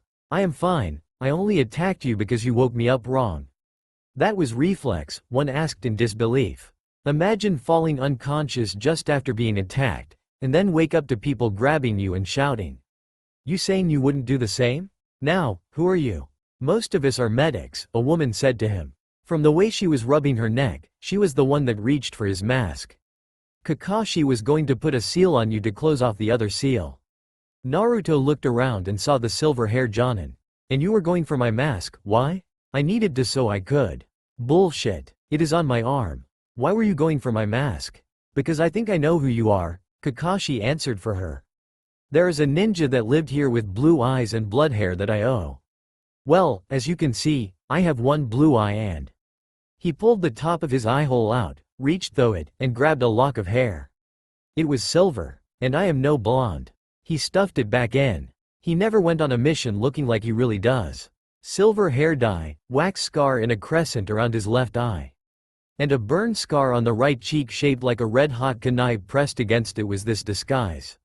Satisfied? In truth, no. But I doubt I will get more. Now about that seal. You have already proven you have ulterior motives. You are not drawing a seal on any part of me. "Fujin, please, you might be in danger," Hinata pleaded. "Vixen, I am fine. We know about this seal." The emphasis on the "we" made Haku nod. "He will be fine then. I apologize for bothering you," he told them. "But," one of the medics said. "Leave, now." Naruto left no room for argument in it. When they left, he looked at the room itself. Only 1 entrance, no windows. There was a vent. "Seal the openings, Haku." Ice covered it and the door. Silencing seals. Him and Hinata drew them on the walls. "Now, we can talk." Smack. "Why the hell won't you let the medics help?" Hinata demanded. Naruto glanced around the room one last time. "Just a moment." He walked over to the wall, ran a hand over it, and bumped something. "I did hear something. Kai." He released the genjutsu and found a spy video camera. "Hello," he said to whoever was watching on the other end before crushing it. He pulled his hood and mask off and took a deep breath. "Sorry about that, my Heim. I didn't seal it off because the fox took control of it and handed it to me." He walked over to her, pulled hers off, and looked at her face. She looked hurt, she had though she was going to lose him. "Don't be mad, my Heim." She let him pull her into a hug and eventually she returned it. "I hate it when you do that." "What? Make it so I can't be mad at you." She pulled back. "But what about Orochimaru and Konoha?" "Fine, if just for you. We will tell the old man. If we are here, we will help as well. Otherwise, unless we are ordered here to help, we won't. Good enough?" "It is. I just can't stand that we could have done something if we could. You are too kind for your own good, my Heim. But I love you for it." Haku watched them kiss a few seconds before he undid the ice covering the vent and closed off a section of the room with his ice. He drew a seal on it and walked through the ice to the other side. His hand reached back over and hung something on it. "Be back at this time. 6 hours from now," Hinata read. Naruto arched an eyebrow at that. "Thanks, Haku." He swept her up in his arms, making her go, "Eep. Eep? This big brute is about to have his wicked way with me," she teased. "Damn straight, my Heim. I haven't had a makeout session with you in over 24 hours. A man's will can only last so long against something he needs almost like air. And we have 5 days to catch up with." Naruto stood in line with his team as the Hokage gave his speech. He hadn't been surprised when Naruto told him that Orochimaru was in the forest. Nor what he planned. A screech appeared and names started shuffling through it.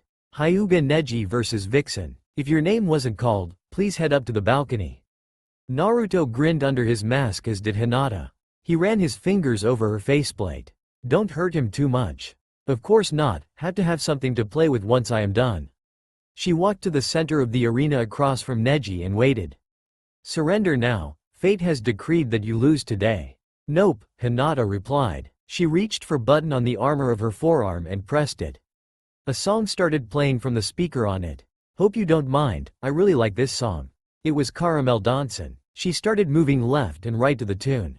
"I'm ready when you are." Neji and a few others had dropped their jaws at that. Kakashi even wondered if she knew she was down there to fight, not dance. "Are you serious?" Neji asked. "It won't make a difference," Hinata said offhand. "I could probably read while fighting you." That did it. Neji charged at her. And as he was about to reach her, Hinata danced out of the way and kneed him in the gut. It didn't end there. She spun next, kicking him 3 times, leaving him on the floor. Followed by a back flip, landing with her boots on his back. "Hey, Fujin-kun. After this, can we go for pizza?" "Don't think there is a pizza parlor in Konoha," he replied. He was smiling so hard it hurt. This was too good in his opinion. She was driving Neji into a blind rage. "You will be too busy recovering," Neji shouted as he twisted. Hinata was thrown off but landed on her hands and cartwheeled back to her feet. She put a finger to her lips and said, "Oh phooey. Looks like he doesn't like me." Inner Hinata was going, "Gross. Don't even want to go there." "Oh well, let's continue to play." She pressed skip a few times and came across this real happy-go-lucky tune. It's called, Descendant of Shinobi. Nice no? Ever played Final Fantasy? She did a few hand signs and was covered in light. Naruto had gotten her to fight as a dance as a base for this. It would require her to flexible. The light dropped and Vixen the handmaiden no longer stood there. It was a 16 years old wearing a jean jacket, a shirt with flowers on it, hot pants, and a giant 4-point shuriken. This was one of the forbidden techniques of Kiri.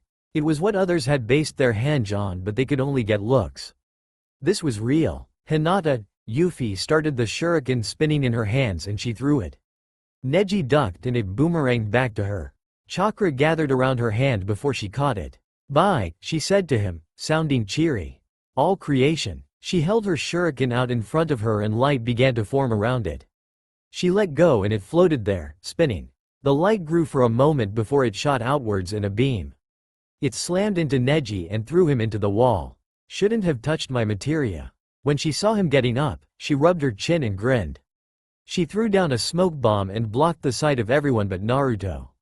When it cleared, there were 2 Neji down there. "What do you think you are doing?" they both said. "Stop that." Hinata smirked while Neji twitched in anger. You think just because you could change into me you can win? Hinata, Neji laughed at him. Fate decreed I would win, not you. The moment you became my opponent, your destiny was sealed. No, it was sealed long ago. With the visit of the ninja from Kumo. How do you know that? He entered his Jukin stance and Hinata mirrored him. She even activated her Byakugan the same way as him. I know because when I did this jutsu, I became you. All of your jutsu, all of your knowledge, while I am like this and close to you, is mine. Neji growled and they both said, you are in my field of divination, 64 palms. The two hit each other's hands every time. Hinata flipped backwards and yawned. It's boring being you. I know just the person. You know, water is the only country that gets imports from across the ocean. Hinata changed the song to something else, more opera-like. With another smoke bomb, she changed. Who or what are you? The figure that stood there now was shaped like a human and wore black robes. He had a crown of horns on his head, his skin was black, and had red tattoos on his face. I am Darth Maul. She pulled this rod from her robes and 2 beams of light came from the end of it. She spun the lightsaber around a few times, digging into the floor with it. Fictional characters were both easier and harder than real people. Because there was no personality to go with it. At the same time, to do the skills, you must have a very clear picture of what they can do. Naruto smirked. Hinata had become a Star Wars junkie, she loved to do this form. Neji looked at the melted floor where the blades touched and then back to Hinata.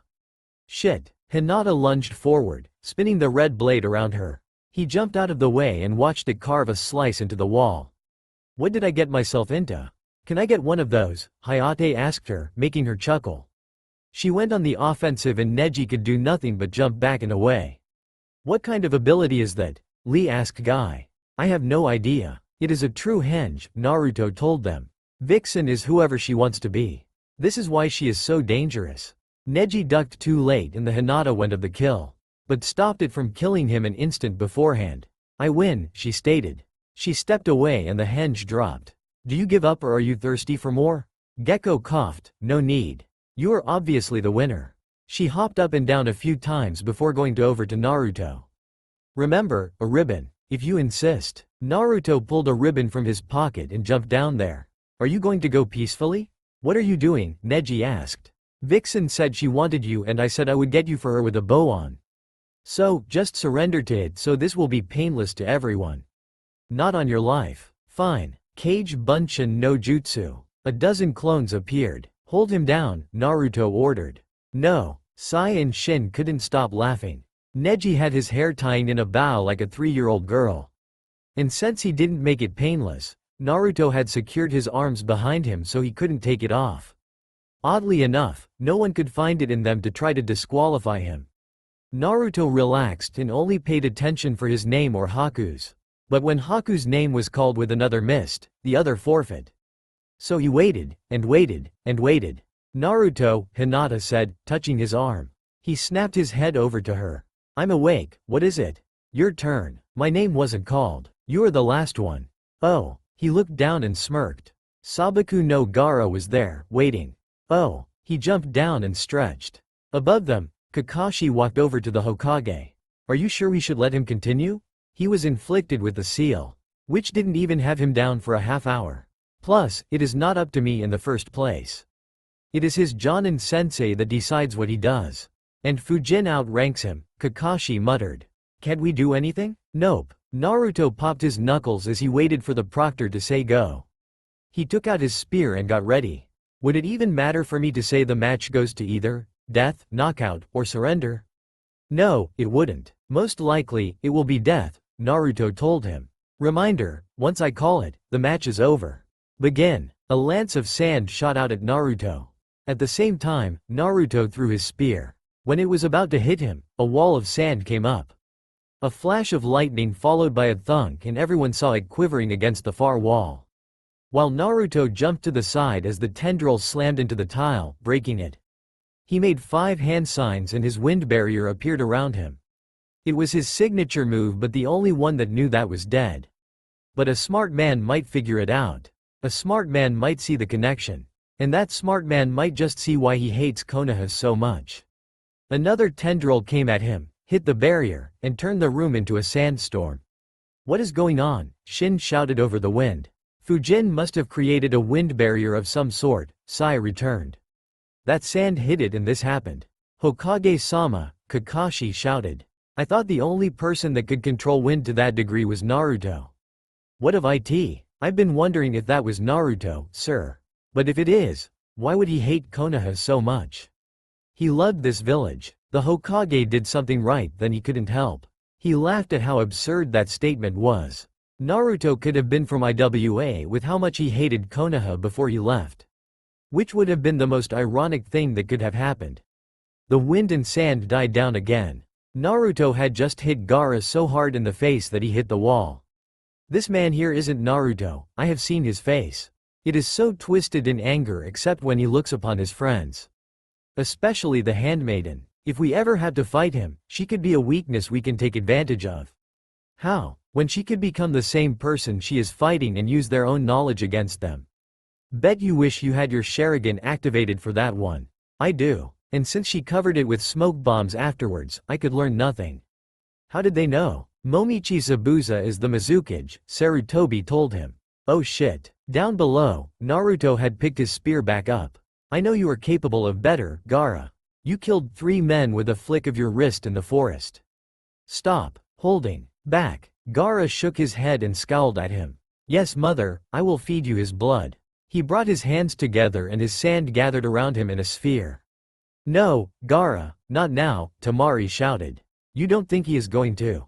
Kankuro asked. Naruto made 3 hand signs and his wind drill appeared around his hand. He ran up and hit it against the sphere, drilling into it. You may think you are the ultimate shield, but I am the ultimate blade.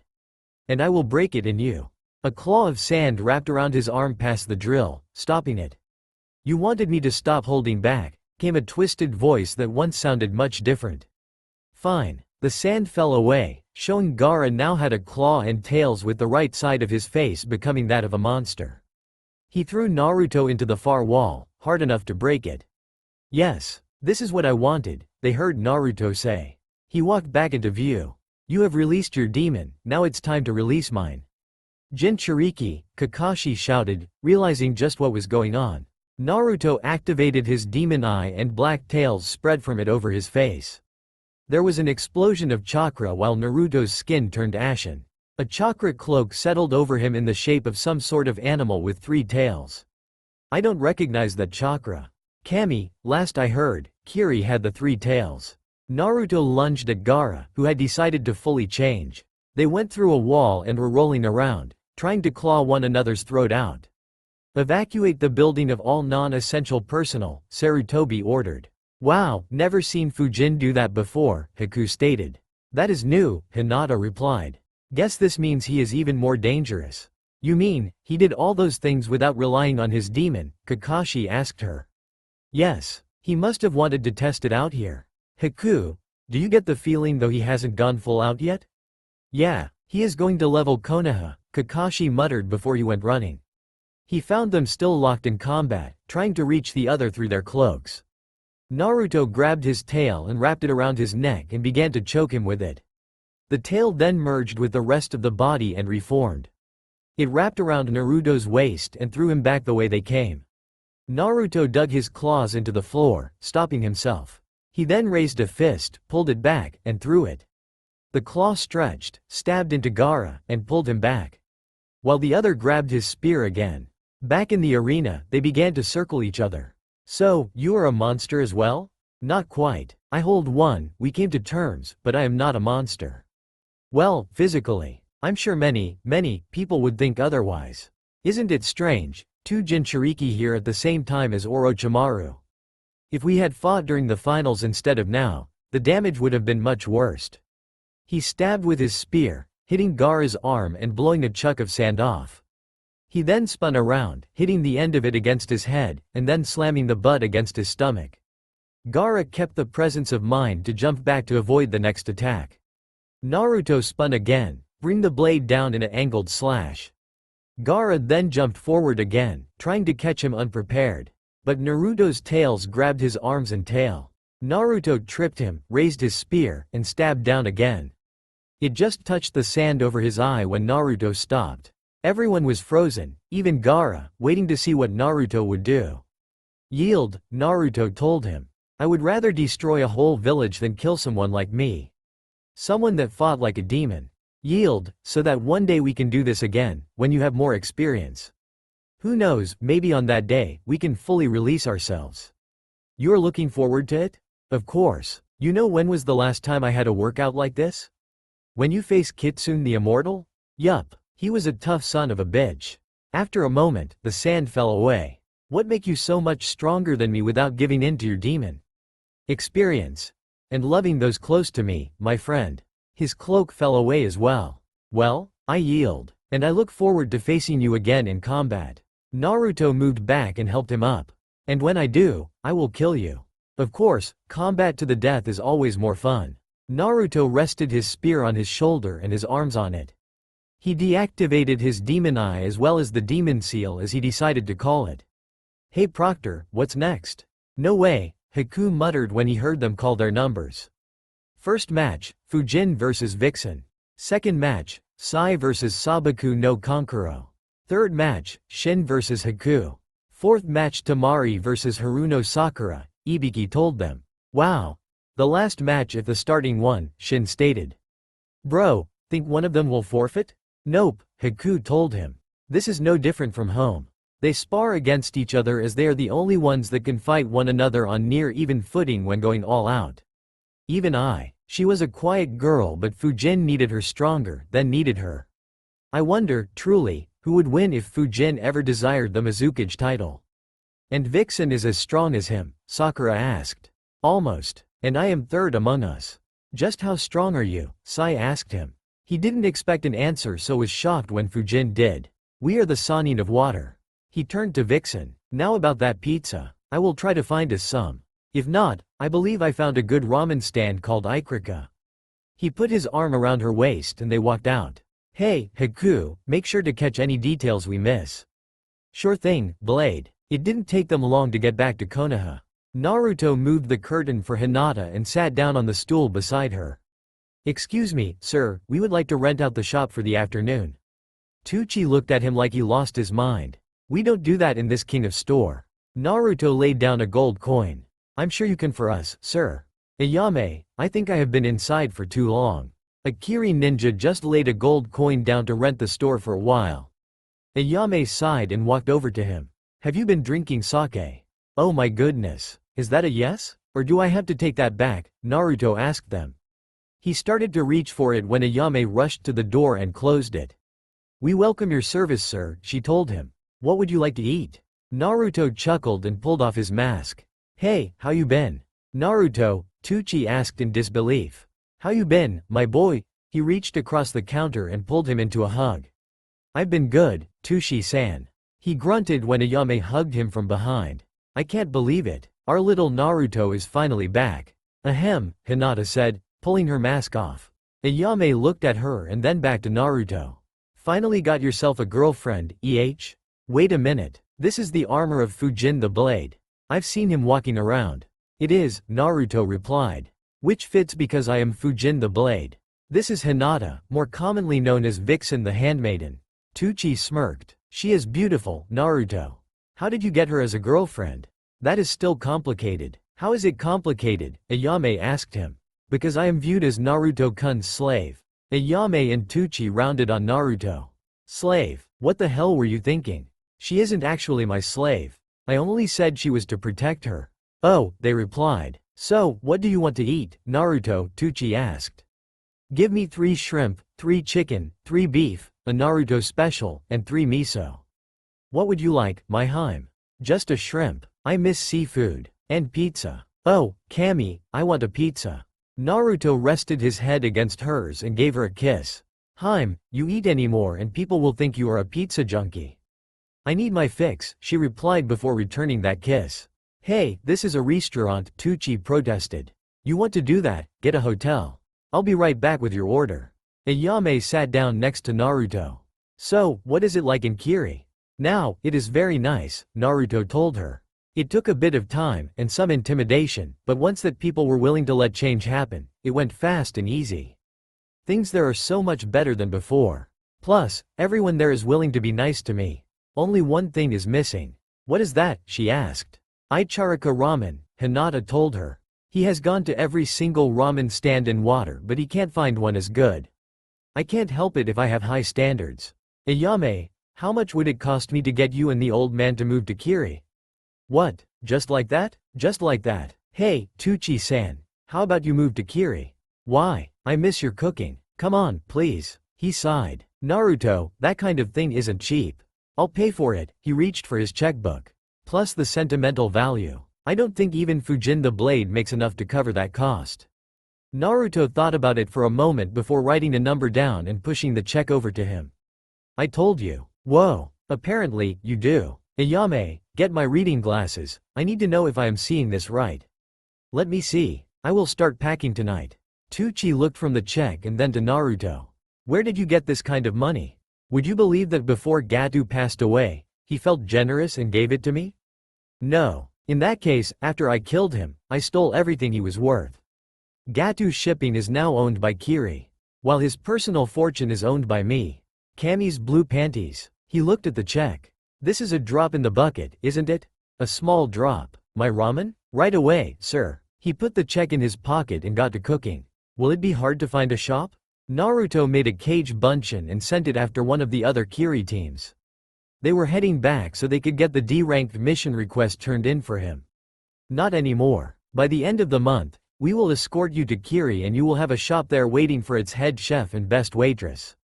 This is so bizarre, Ayame stated. Dad, with that kind of money, we could even open up a chain or retire. Not that we would, of course. Oh, good. For a second, I thought that you were just going to move to Kiri. Still a good thing but I would still miss my ramen. Never, Tucci replied. Hinata, was it? What is it? Pizza. Heaven, she replied. Tomato sauce, cheese, pepperoni, ham, hamburger, bacon bit, black olives, pineapple. Just about anything you can imagine cooked on a warm, savory bread pie. I am really getting hungry. Naruto chuckled. Hinata's favorite is what is called the Hawaiian-style pizza. Pineapple and ham slices with American cheese. Even I love it. Sounds like tough competition, Ayame stated. Is it big? Yeah, 18 inches across for a large. I meant pizza itself? Across the ocean, where it comes from, it is the ramen for their country. People eat it for breakfast, lunch, and dinner. We'll treat you to some when we get home, Hinata told them. The leaves crunched under his boots as he walked. He wasn't a ranger, silence wasn't his concern. Fighting was. We should hurry. He was squat and broad. A red, braided beard hung from his chin to be tucked into his belt. Patience, my battle-hungry friend, a much taller and far more lithe figure told him. I am sure this is the place we seek. My spells are never wrong, another lithe figure replied. What we search for is here. She brushed a lock of hair back behind her ear, revealing it was pointed. Another stocky man stated. If nothing else, the lass is right about that. You speak as if I mess up often, she complained. Nah, just often enough to make one wary, he told her. Slip, stop, the second speaker told him. Damson was inexperienced, like we all were at one time. But we never pulled on a rope that turned out to be a ogre dinner bell. I slipped. And before you look to my faults, slip notter, look to your own. You are a self-proclaimed thief. Fighter thief, lass. We are all fighters, the first said. I just happen to be the only pure. Bat, you are a battle rager, the second speaker replied. That hardly makes you a fighter. More like a force of nature. Bat Rockland laughed hard at that. Damson waved a hand in front of her nose. A smelly one at that. Stop complaining, Slip said to her. Fael, what does you goddess tell you? That what we seek is ahead of us. He tightened his knuckles around the shaft of a hammer. I have a feeling though it will lead us to battle first. They were an odd bunch to look at. Bat was dressed head to toe in spiked plate armor. He carried an axe and hammer at his waist. His head was shaved and intricate tattoos decorated his scalp. Slip was dressed in leather armor that seemed more like cloth. It also changed color with the foliage and trees. A short sword and dagger hung from his waist. And each finger was a ring. Damson was the most peculiar. She wore a cloak and bracers. But beyond that, she wore no armor. Her clothes were fine cotton, made to form. Strapped to her back was a sword almost as tall as her. In her hands was a staff that seemed to brim with power. while she herself was beautiful to the extreme. Her face was angular and sharp. Her eyes were the color of fresh green leaves and her hair the color of shadowed snow. And on her shoulder was a small serpent-like creature with wings and 2 legs. On the end of its tail was a scorpion stinger. The last one was the one that defied logic. Fael had blonde hair the color that most didn't keep past childhood. His eyes though were sapphire blue. His features were angular and sharp like damson and with her pointed ears. But where she was little more than 5'3", he stood head and shoulders taller. His armor was plate mail but made no sound. A cloak with a manta ray sew on it covered his back, barely hiding the large shield there. His belt held a few emeralds and was made of metal as well. His gauntlets had a ruby over the back of the hand. Behind the shield and sticking over each shoulder was a sword hilt. Below the shield was a quiver. Tied to his waist was the hammer, one so large that someone of his height with great strength could wield it. In his hand was a bow that should have been impossible for someone of his frail appearance to draw. But it also looked like Fael wasn't strong enough to move under all that weight, much less how smoothly he did. A creature similar to the one on Damson was on his shoulder. But without the stinger, and his scales were the color of mercury. Ariel, goddess of combat and dragons, guide us to find your spear. He muttered softly. That's all for now. If you enjoy then please like, share and do comments.